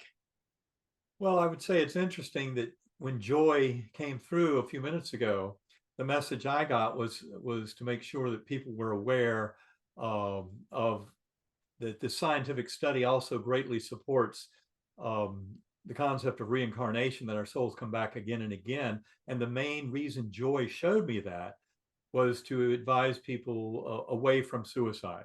So interesting that we both got Joy sent us a similar message. But there was another subpart, and that has to do with that this consciousness is not just human, and that it is really about a consciousness we share with the universe at large, that our animal friends and plant friends are involved in the same one mind. There's a tendency for kind of like to attract like, so that humans tend to have a continuity of conscious awareness that explains why you can have things like past life memories in children suggestive of reincarnation, which is at the University of Virginia Division of Perceptual Studies. They've studied more than 2,700 cases, past life memories in children. 1,700 of those cases are solved. That is, they actually found the person who the child describes. And this research is going on over 6 decades or so. But the deeper lesson is it's really showing us about this oneness of mind, and that ultimately we're bound together through those forces of love. It's not simply a human consciousness, but it involves all of our fellow beings. So this scientific principle of oneness of mind is something that is emerging rapidly in the study of consciousness and the brain-mind relationship. And it's really a gift to all of us, because we begin to realize that we're in this together with all the other features of our lives, everything around us. Karen and I love gardening, and all of our animal friends, and that includes the crickets and the tree frogs at night and the lightning bugs, and every bit of it is part of this beautiful package of life. So embrace it and share the love with all around you, and just appreciate nature, because nature can bring a lot of really kind of beautiful kind of grounding and sense of connection in this journey. So do not ignore the beautiful natural world around us. Consciousness and everything. And if you think of India, I mean, they believe everything has consciousness and speaks. Trees, I've had the experience, trees will speak to you. They've given me first names. Not every single tree is going to be your best buddy, but deer, hummingbirds can talk. You can hear a baby hummingbird saying, "Mommy told me to fly straight, fly straight." I'm going to jump to an angel named Mac. Don't call her Mackenzie. She's everything plants, animals, and nature, just to bring it around. Anybody who wants to put a hand out or just feel the vibration through 2 screens, this isn't as much time-space linear as we think. So really there's no distance. You can just invite that beautiful loving energy in. and get what you'll get from it. And if I can see a show of a hand, who wants to go first? Or, okay. Want to go first this time? Evan's got it. Yeah, I can go first. I mean, what I sensed from Mac was this beautiful notion of the continuity of life through seed. And I could basically see what I interpreted as kind of the DNA matrix within that Mac vision that explains this beautiful mystery of kind of expansion of information and knowledge through life itself. As we evolve, as all of life throughout the cosmos evolves, I sense this beautiful kind of interplay of both the material and the spiritual that manifests through these, through these bodies and through our processes of reproduction, and that includes all of our beautiful life forms. And it's astonishing to me as a scientist how the principles that govern that, when you get right down to RNA and DNA and the molecular messaging that's there, it's a brilliant system, absolutely brilliant beyond description. It's taken us, better part of a century to even begin to understand it.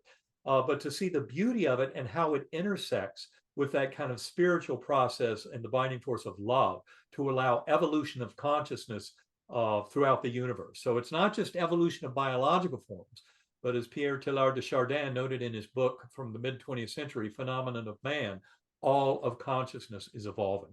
And each and every one of us as a sentient being participates in that grand process, which is the reason the entire universe exists, is for that very kind of purposeful, meaningful, and goal-directed process to unfold. And I would just add that I'm a big fan of Mother Nature, and Mac just pushed me right back into that whole kind of lineage. It started when at Methodist church camp, when we would go to the beach. It was the Oregon coast.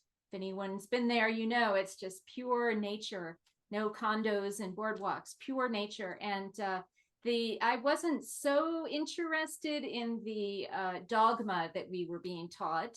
That's what I was questioning, you may recall. But the counselors would tell us to go out into the woods and commune with God.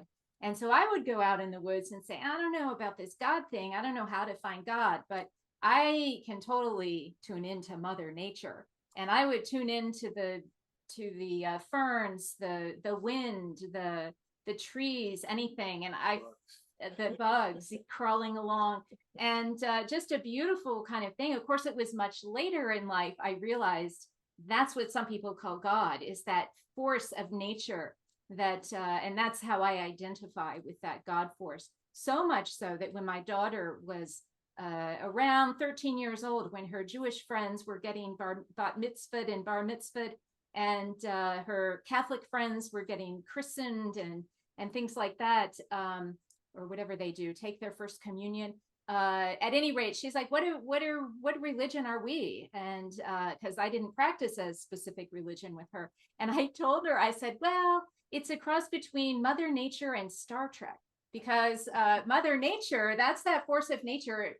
Nature knows what to do. Nature doesn't need to have an instruction guidebook like us humans do, right? But Star Trek was something, I watched Star Trek as a young child, the first run when it first came out, because my parents were big science fiction fans.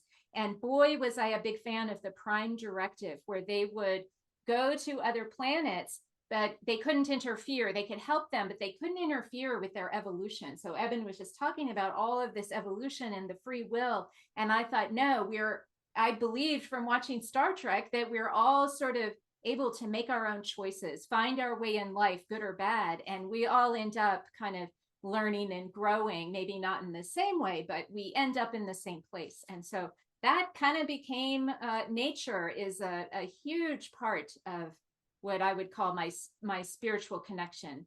So I would just add, it was about 10 years ago. We've been invited to present with the Dalai Lama out at a graduation ceremony in Portland, Oregon. And Karen and I realized that we've been kind of evicted from one of the events there, so we had some extra time. It was a We gorgeous. did. We couldn't find our tickets. Oh, we couldn't find our tickets. I'm We didn't sorry. know where to go. We didn't know where to go. Yeah, And we it were wasn't kind of our lost. event, it was someone else's. Right. Yeah, but we actually participated and enjoyed it very much.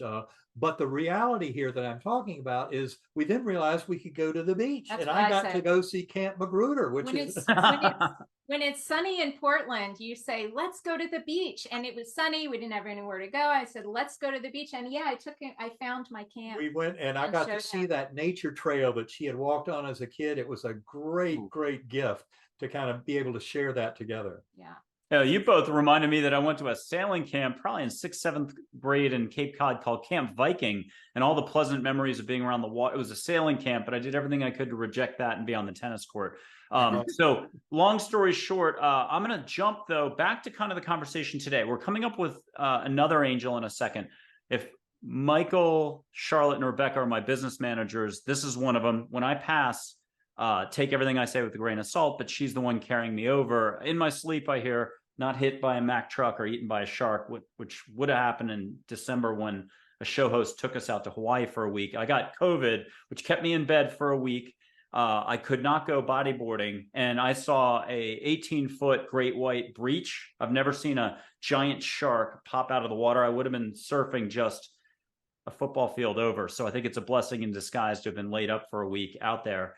To digress, Charlotte is a angel who's been around the block, done a stint as a human, ancient Egypt, if you like her, compassion, compassion, compassion, soft-spoken, tough taskmaster, in her 50s or 60s, if you want to picture her that way, Audrey Hepburn's sister, Santa Fe, New Mexico garb, turquoise jewelry. But where I'm going with this is, we've talked sound, we've talked the binaural beats, sacredacoustic.com, sacredacoustics.com. Can we talk mantra? Can you get a mantra, a reminder that's so simple that if we just say it enough to ourselves, something happens? And I think Charlotte's going to kick out a good one. If you don't mind going first, Karen.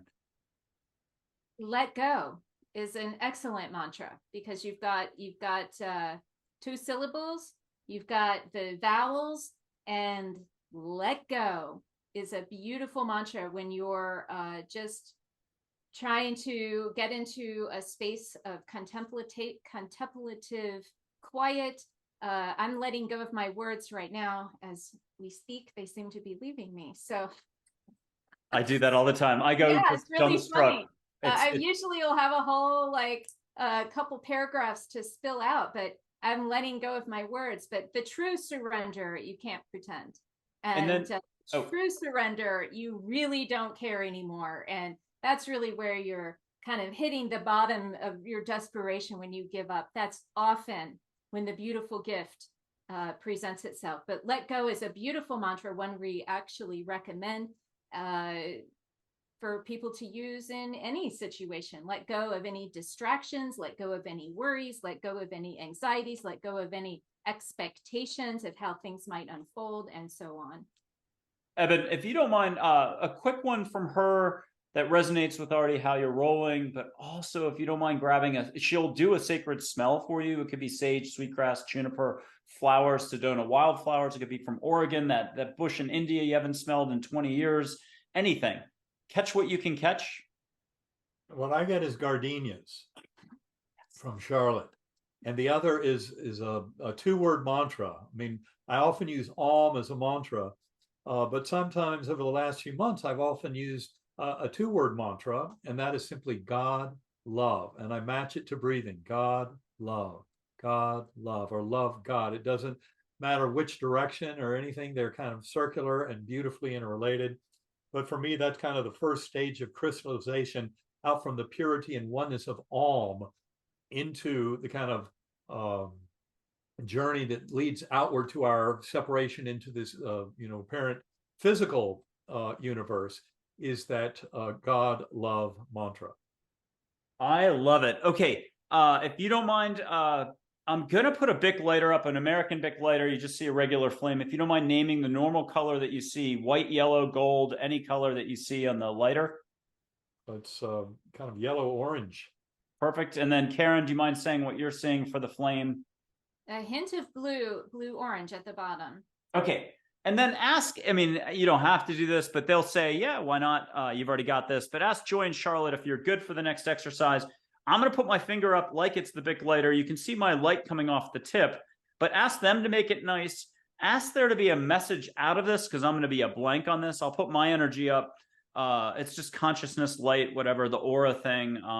Anybody can choose their words for what they want to call it. Ask if you've got this, though, and get a little, yes, you do. And then, hold on. And then there's something in it that you're going to take and run with out of this whole point. There's always more around us, is how I'll put it, or in us and around us and connecting us. But if you want to see a little bit of my light here, let me go on an old surfing trip in Florida.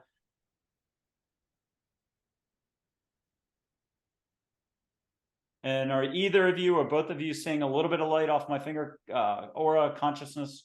Little movement, yeah. I'm seeing a little kind of blue plasma fuzz off the top.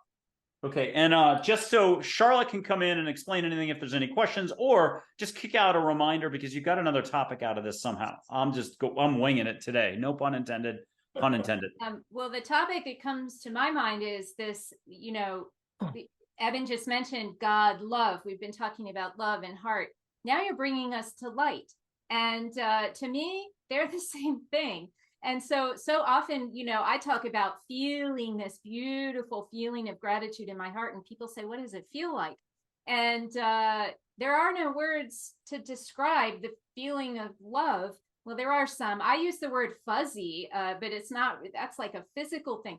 But light, to describe light, there are so many words like shimmering, glittery, sparkling, luminous, and that's what? Scintillating.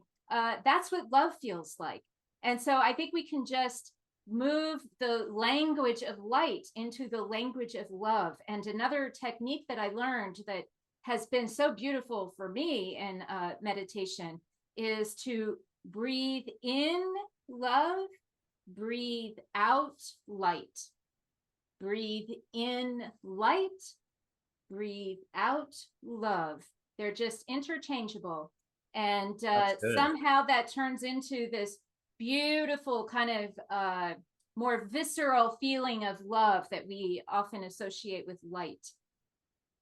Wow. Okay.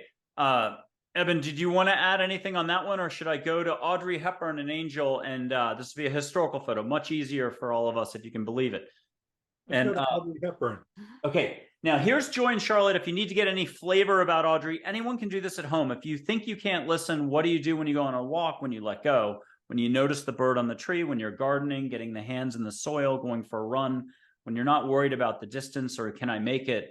At some point in any activity, you let go. And that letting go, that consciousness, the micro consciousness during the day, you give yourself no credit for it. But those are the like mini miracles of life that the mom on the deathbed would say, I love about life. Joy and Charlotte can just mention Audrey real quick. I mean, I would say she's like the life of the party. She's half grace, half sparkle in the moment. And I'll put up her historical photo in a second.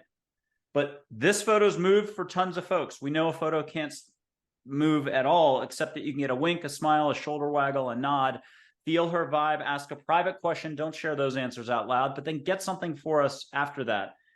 Here's Audrey. And if you want to catch an exotic smell, flowers, French floral setting arrangement, or a perfume yet to be invented, people have gotten that. She's fantastic at that.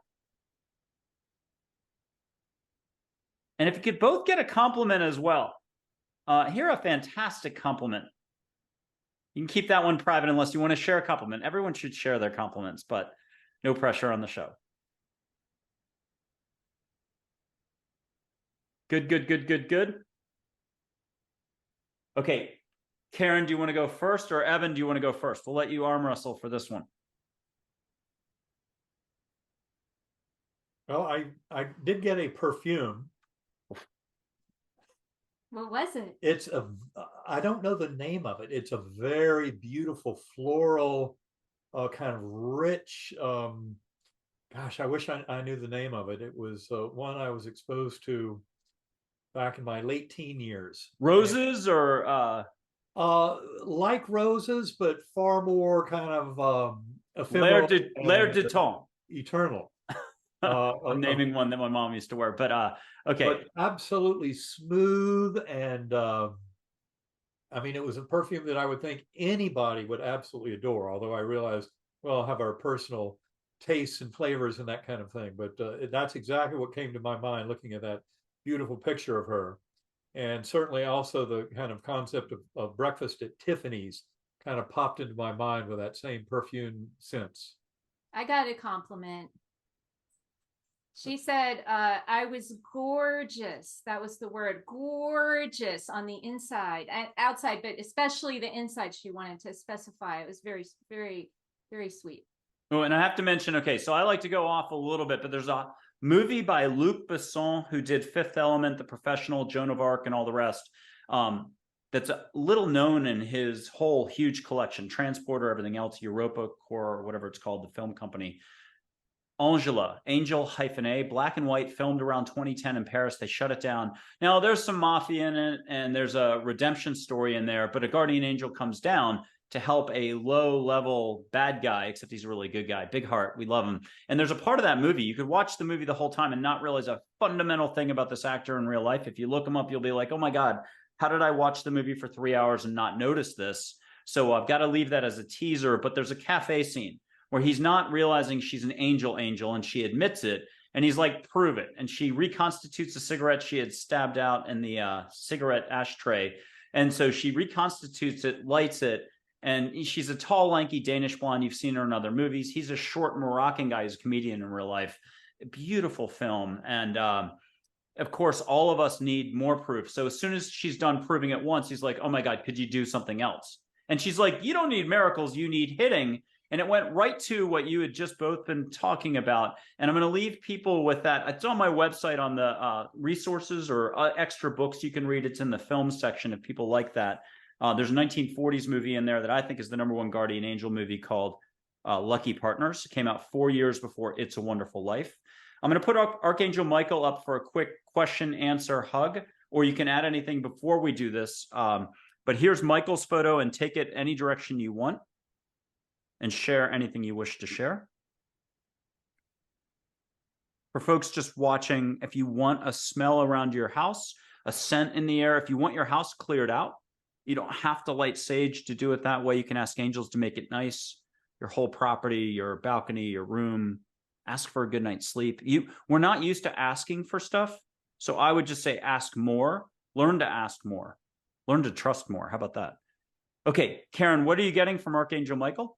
I'm getting don't falter from the path, Missy. Yeah. I get Love reluctant sometimes, and he's like, stop that. No. Oof. You are doing it, and you better keep doing it. We're counting on you. And I'm like, okay. I like that. Oh my gosh. Okay. Eben? Michael is reminding me that so much of what I have been working on the last 15 years thinking is so brand new is actually just a rediscovery of knowledge that's been basically obscured, buried, eliminated from human knowledge. But it's knowledge that we've had in the past and are certainly regaining as we move towards the future. So just that beautiful reminder of kind of the circularity of this beautiful understanding. Okay, quick lightning round so I can keep it moving and so on. But 4 archangels in one photo, rainbow pie slices. It's Michael, Gabriel, Raphael, Uriel. But here's Gabriel in sort of a different way. You can pick or choose. Consider it a, what do you call it? A buffet on a Sunday, a smorgasbord, a sushi menu. So do any version of anything, ask any question, or just listen or say, hey, what have you got for me? That's both what you recommended as a great question earlier in the show. If you're only going to ask one thing, what do I need to know next? And I'm going to pull back, get a hug. You don't have to have a photo in front of you. In fact, we're going to digress just a second. Ask Joy if she's there. Ask for a hug. Here's some laughter. But you don't need a photo. And ask Michael for a hug right now as well. And for help remembering what you just got from Archangel. So what did you get, Karen, from the smorgasbord just now? I got that we're here for you anytime. Open, and we're here for you. If you need that little extra, keep going. We're here. Oh, beautiful. Yay. And what I got was really the whole notion of facets on a diamond. So we see the 4 archangels, but it was really the knowledge that they're united just as we all are with the universe. And I saw the facets on the diamond, which are all beautiful and give individuality, but ultimately are all associated with that one consciousness of the diamond itself. Okay, and beautiful. Thank you for that. 3 Native American chiefs who were super down to earth, unconditional love figures or spirit guides. Dull Knife is wisdom with some humor, very formal, proper yes, no. There's a red shirt who's compassion, compassion, compassion, also formal yes, no. But like the gentlest mom in the world, Lakota Sioux, you can see a U.S. presidential medal around his neck. After this photo was taken, he and Geronimo were at the White House. I think Teddy Roosevelt, horseback parade, Pennsylvania Ave. There's young Geronimo. If I can remember, you'll get old Geronimo in a second. But as you're getting any answer, if you want to ask for a great project suggestion, don't share that answer out loud, or who to partner up with next year, because your plate's probably pretty full, or a new acoustic sound you hadn't considered. Think Native American, cultural, indigenous somewhere. Here's Dull Knife. Get what you'll get out of the interaction, but if you could get something public for us as well, but catch the scent too, a sacred scent. Desert pineal, sage, sweetgrass, juniper, there's 40 of them. I'm just getting a real grounded comfort, just like fatherly, but in a really warm way, like you were saying, grounded comfort. And I'm getting a focus on the eternal now. The message I was getting, especially from Geronimo, was that Native American cultures were stable over thousands of years, and that stability did not demand any kind of progress towards a future. They were perfectly harmonious in the now, generation after generation after generation. This beautiful ambience and oneness with nature. And I would credit Geronimo with helping me to kind of see with some clarity that beautiful stability that Native American cultures demonstrated. That's that grounding comfort. Yeah. Yeah. Oh, really, like everything is okay. Yeah. My back is fried right now. Now, if everyone can just do a seatbelt for me, or Formula One seatbelt invisible, this can be a lot. Here's older Geronimo, and you're going to hopefully take a deep breath on this when you look into his eyes. Again, any transaction, get what you need to get. Smell, feeling, sense, blessing. Older Geronimo. And Karen, if you don't mind sharing out loud, I'll leave it up. But Eben just covered Geronimo. Could you? He is, by the way, dry wit, action, humor, a wily Zen master. His favorite line is "Just do it." That's what I was getting. Okay, so Eben, back to you, because Karen's taking. You said that, I was about to say that. Karen's taking it in right now. Eben, do you want to get one more recommendation from Geronimo? He's got a reminder for us all. Yes. Let's go. Let's go. It's not just let go. It's let's go. Oh, I like that. Let go. Let's go. Let's go. Let go. Whichever way that's worked. That's a t-shirt. Okay. Yeah. And now, soft spoken. Anyone going through a health, mental, I should say, sorry, job, relationship crisis, anything where you're, a lot of static, the usual. Welcome to being human. The contrast from earlier, what Eben was saying, the contrast, the flavor here. Love is what gives the colors, the hues to everything. And it's a little bit of Abraham Hicks, with Esther Hicks, what they talk about all the time in terms of the landscape being an earth school. With that, here's the gentlest mom in the world, the least manly description ever. But red shirt is so soft spoken.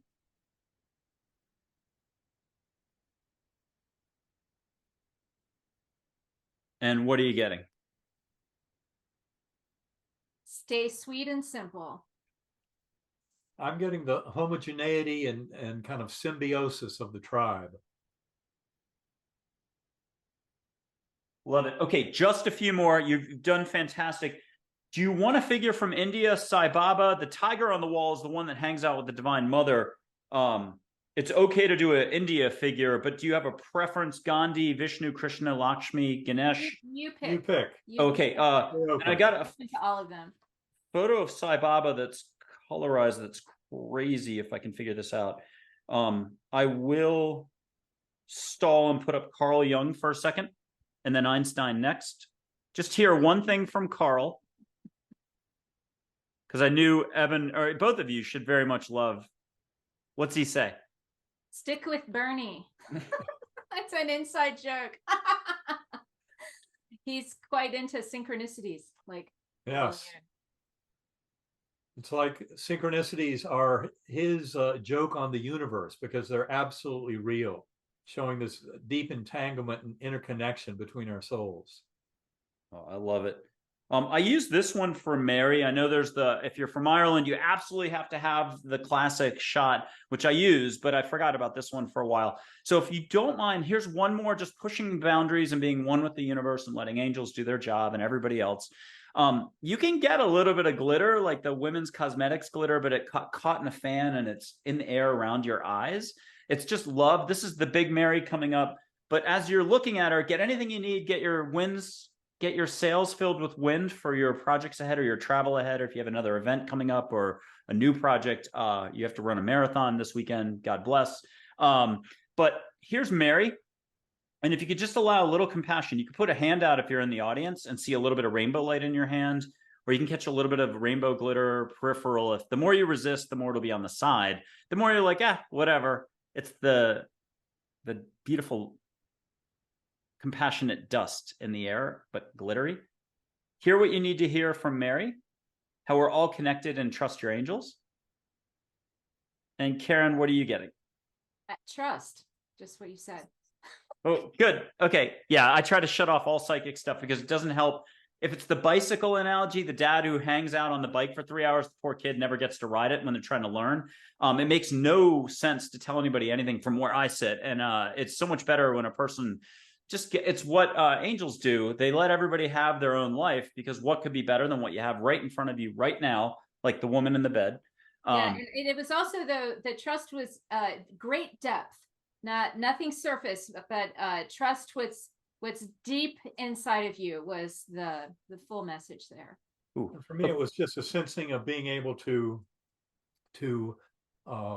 discern beyond the horizon, to really kind of see the direction everything points, but in a way that appreciates kind of some deep, profound goal that is within our reach. Yay. And I'm going to show one photo, which is just Charlotte and Min, my guardian angel, in a different way. It's the cover of my book, but it's Charlotte's the blue ball of light, Min's the white. She's light waves of energy and water, Pacific princess. I'll do it this way, and then you've already seen Charlotte's blue ball of light. But get anything you need. Catch the scent of Hawaii in the air. This is sort of one of the last ones. I'll get you Sai Baba next. I'll do a black and white. I'm probably not going to find the colorized one that fast. And what do you get from that? You're buying me time here, so talk a lot, and I'll find the colorized version of Sai Baba. Well, I'm getting the balance between duality and oneness. And sometimes I'll even say that the new duality is hot, cold, fast, slow, good, bad, that we're so used to living in. And yeah, and we've discussed there is no wrong. So how could there be good, bad? It's all the same, a different aspect of the same thing. But sometimes I'll say that the new duality is to be part of that oneness, but also be able to function in this world. So you're aware that you're all connected, but it doesn't take you from being able to function properly in this world. And again, my words are wish I could talk longer for you. I lose all my words all the time. I mean, what I was sensing was something similar to what Karen has described, but I actually saw it as our oneness as a couple. Oh. I saw that, you see two, but ultimately they're a presentation of one entity, showing that we're never separate in any way. Oh, okay. Last attempt to find the colorized version, but I've got the black and white from India. So this is Sai Baba, the one from 100+ years ago. He chose peace as his word. You can put your hand out and feel the vibe, or just turn your hand up in your lap. You don't have to do it on camera. And you can ask for a separate flow down your back and around you and around your place. You can ask a couple big reveals ahead. You don't have to share those out loud at all. and ask for that melody. I don't know my musical terms, but ask for the beat or the melody or the song out of India almost that gives you a riff or something that you get excited about that you have to pursue. You can go to Kevin about this. So don't say a podcast show never helped you for a musical inspiration. Never. Won't say that. Oh, and a temple incense smell, Eben, if you want to catch a sacred smell, we can't buy this off a shelf anywhere in America, but catch a whiff, a wafting of that scent that is calming, just like sacredacoustics.com. You can go download the app and get a free sample pack as described earlier by Karen Newell. We have with us Dr. Eben Alexander. Fantastic story here. Their unfolding path. Wow. And they're doing a lot of good for all of us out there. Okay. What do you guys get?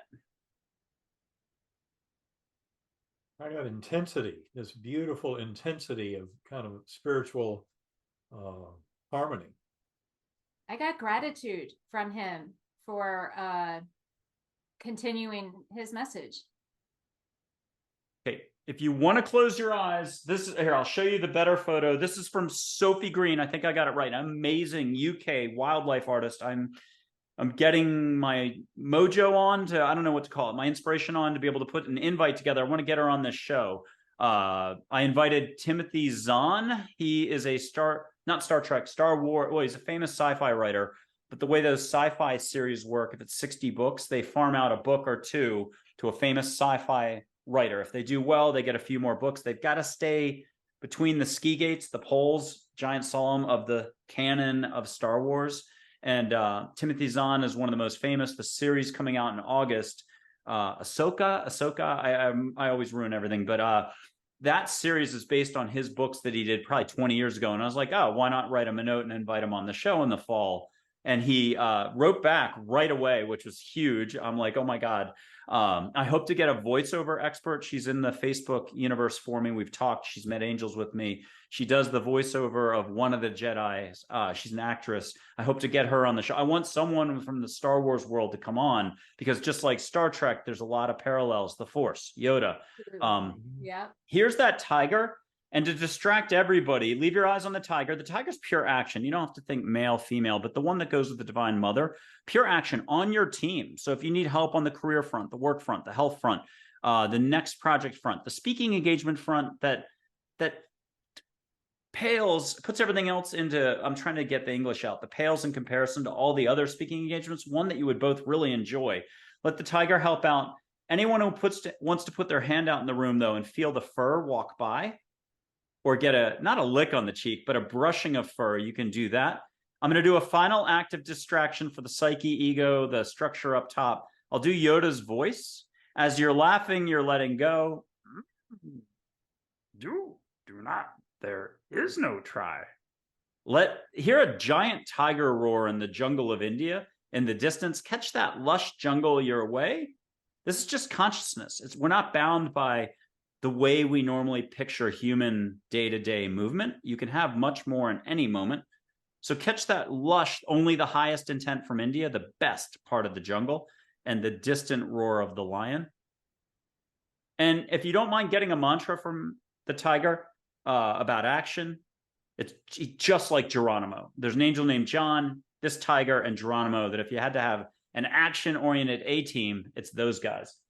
What did you get? What did you experience? Did you meet the tiger? Did you hear the tiger? I was getting patience, not action, but it was like an active patience. It was interesting. Not just sit around, don't do anything, but hold a patient, being anxious and wanting something to happen isn't helping. So stay cool, be relaxed. Yeah, stay cool was my mantra. I like that. That's actually a good one. Stay calm, stay cool. Yeah. Stay frosty. Okay, Eben, what'd you get? Living purpose. That is, I saw the tiger is just a perfect example of living purpose without any rough edges, no questions asked, living absolutely the reason that tiger exists. So it was a perfect harmony of kind of purpose and existence. Okay, we're going to go to a recap in a second about the show. Make any highlights you want about recapping what people should remember going forward if you're only going to walk away with 3 reminders. But here, since we mentioned patience, there's an angel for everything. There's a harmony who's harmony, but she chose tranquility, of course, as her keyword. There's a grace who's rainbow light. There's a faith, a hope, a joy, duh. There's Presley, my cat. It keeps showing up behind my laptop. If there's an earthquake here, it's actually my cat. Presley is the interconnectedness of all. I don't have a photo of her, but my dog is named Joy after Joy. Presley's Presley. She wrote in on Elvis Presley movies is how I named her. And Presley was like, doesn't matter how you spell it. Just so here's Lucy. She was in a Colin Farrell independent film with Syracuse, the Fisherman. It's a little small European film. The name of his boat was Lucy. I'm looking at that. It was when Scarlett Johansson was in the movie Lucy by Luc Besson. I had Lucy coming up, and an angel comes in named Lucy, who's patience. You can have this go into your energy field if you're a ball of light. You can ask angels to step in for fortitude. You got to go for a run. You're not sure you're going to make it in the heat, or you want to get advice not to go a certain route. Anything you need, nothing too small, too big to ask for: career, health, relationships, soulmate stuff, project stuff. Hear what you need to hear from Lucy, who's patience. Get feng shuied a little.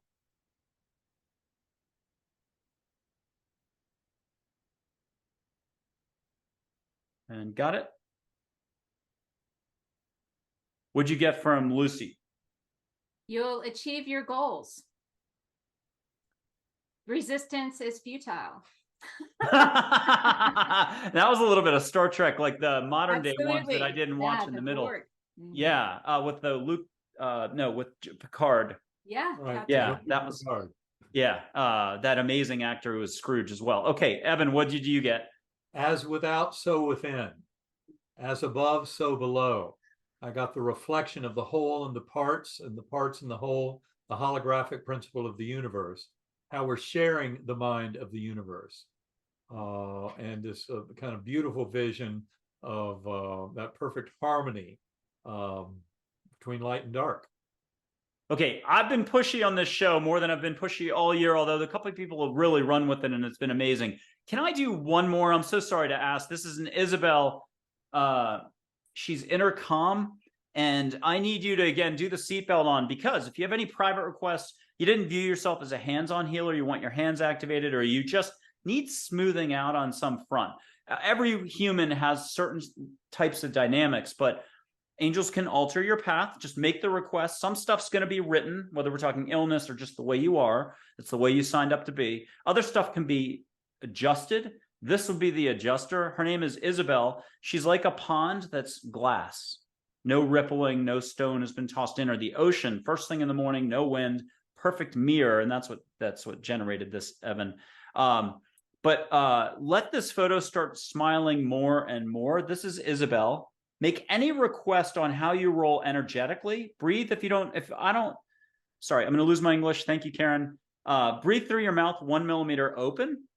Just an extra way to let go and let her do her job, but let her smile more, sparkle more, and really feel like you've got that solar flare coming off the sun and you're the earth. Feel her magnetism hitting you, electricity. A lot of people have to buckle in. This would be like that. If anyone remembers, is it Maxell, the cassette? Maxell, the poster from the 70s. The chair, the guy sunk low, and there's a speaker blaring, and you can just feel the audio. She's just like that. She can help you smooth out any rough edges. Or there was a person from 3 months ago you're still holding on to for the person in the audience. Put your hand up if you're at home, if you just want to feel it and bathe in it. But Isabel knows how to do her job. She'll smile more. Karen, are you getting some movement in that photo? A little bit. She's really sending strength and certitude. And kind of resting in your power kind of message. And Evan. And I got just a balance of masculine and feminine energy. I mean, she looks very feminine, but I sensed a very kind of harmonious balance of masculine and feminine energy that she represented. Wow. Okay. Bravo. Wow. I mean, it's like being in a good English class. I liked English back in high school at Andover. But so, wow, thank you for doing all that. Could you just, what do we need to walk away from? People, I hope, play this a couple times and go back, because there's a lot to absorb. I'm the type that has to watch a movie 50 times and then still doesn't get it all. I was watching Joe Black last night. I've always missed the beginning of the film, which I guess was the premise. And I don't want to blow that either. But I just saw the beginning of Joe Black last night, and I'm like, how much more am I missing on everything? I mean, I feel like it's just never ending for little discoveries. What can you remind us of to live life more, to allow more, to love more? Because I really believe you've got a message of love here for all of us. Karen, do you want to take a stab here first? Yeah, sure. I would say that the main message people should be taking away from this is that you are consciousness. We haven't made this quite clear, but when Eben says consciousness is fundamental, that consciousness is us. Consciousness is your thoughts, your dreams, your hopes, your beliefs, all of those non-physical aspects of yourself. And so the more that each and every one of us can learn to really manage their own consciousness in all the many ways that we discussed, the more that each of you who does that has my gratitude, because I know that as each of us makes these efforts to clear our stuff, to find our center, to be that special facet of a diamond that we all came here to be, you're contributing to the whole. So as you do this for yourself, you're helping all those around you without having to say a word. You simply model doing this. And as you do that, others will do it, and so on and so on. And that's how we can change this world, by really going within and understanding that fundamentally we are not physical bodies. We are awareness, and learning to manage that awareness will bring benefits for not only you, but all your fellow humans. Ooh, shining more light. I like that. Eben. I would simply say that science and spirituality are essential for the further progress of either one and for all of humanity. And that science is really the science of consciousness that's fully informed to the oneness of mind, and how our brains are really just transceivers or filters, but that ultimately we are all part of that one consciousness bound together through the binding force of love. And the world doesn't have to wait for the scientific community to catch up, because in fact, any and all of us have the power as sentient beings, as conscious beings, to explore all of the kind of material we've covered in this discussion, and go beyond with our own personal experience. And that is where we can all free ourselves and free humanity at large, acknowledging that loving force. Now, for the scientists watching this show, or anybody who's just, enjoying looking at developments, scientific developments, and so on, here's a photo of Einstein, because you can do this with not everyone. I don't have permission to do Wayne Dyer, for example, but Einstein, absolutely, you can hear him. And the day that scientists start getting their answers directly is the day we make massive leaps ahead. It'll be fascinating. I wanted to put him up only because he's so good-natured. If you wanted to share anything, do it. Here is the backside of Eben's book, but his first book, Proof of Heaven. And again, Living in a Mindful Universe, both Karen and Eben have been so gracious to come on. They co-authored it. And with Kevin, they co-founded sacredacoustics.com. I have to thank you both for being on the show. Really memorable, really pleasant. Again, thank you. Well, our pleasure. And one thing I would add, seeing that picture of Einstein, I often quote Einstein all through the books, including our book we did together. But one quote that really comes to mind is, you can live your life as if nothing is magical or as if everything is magical. And he chose the latter.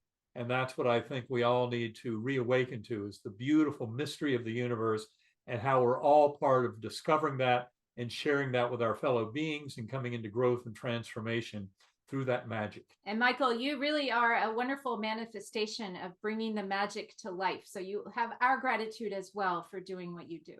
Ooh, well, off camera afterwards, we'll see if we can spend at least 5 minutes together, and then I wanted to hold back a little bit. So we'll see if we have some fun, and maybe we'll get some comments from Karen, Eben afterwards, and hopefully we'll stay in touch. And if you'd like to come back in 2024, wait for some developments or something that you also want to talk about on a new front, because there's always new projects and things in the pipeline, please, people, take a look at their app. It's free to download. They've been kind enough to offer some free offerings there as well. There's more than that. And I have a lot of stuff to put in the writing down below the video here. Karen, Eben, thank you for being on Angels, Positivity, and Love. This has been another fantastic episode. Thank you again. Well, thank you, Michael. It's been great talking with you today. Yes, thank you so much.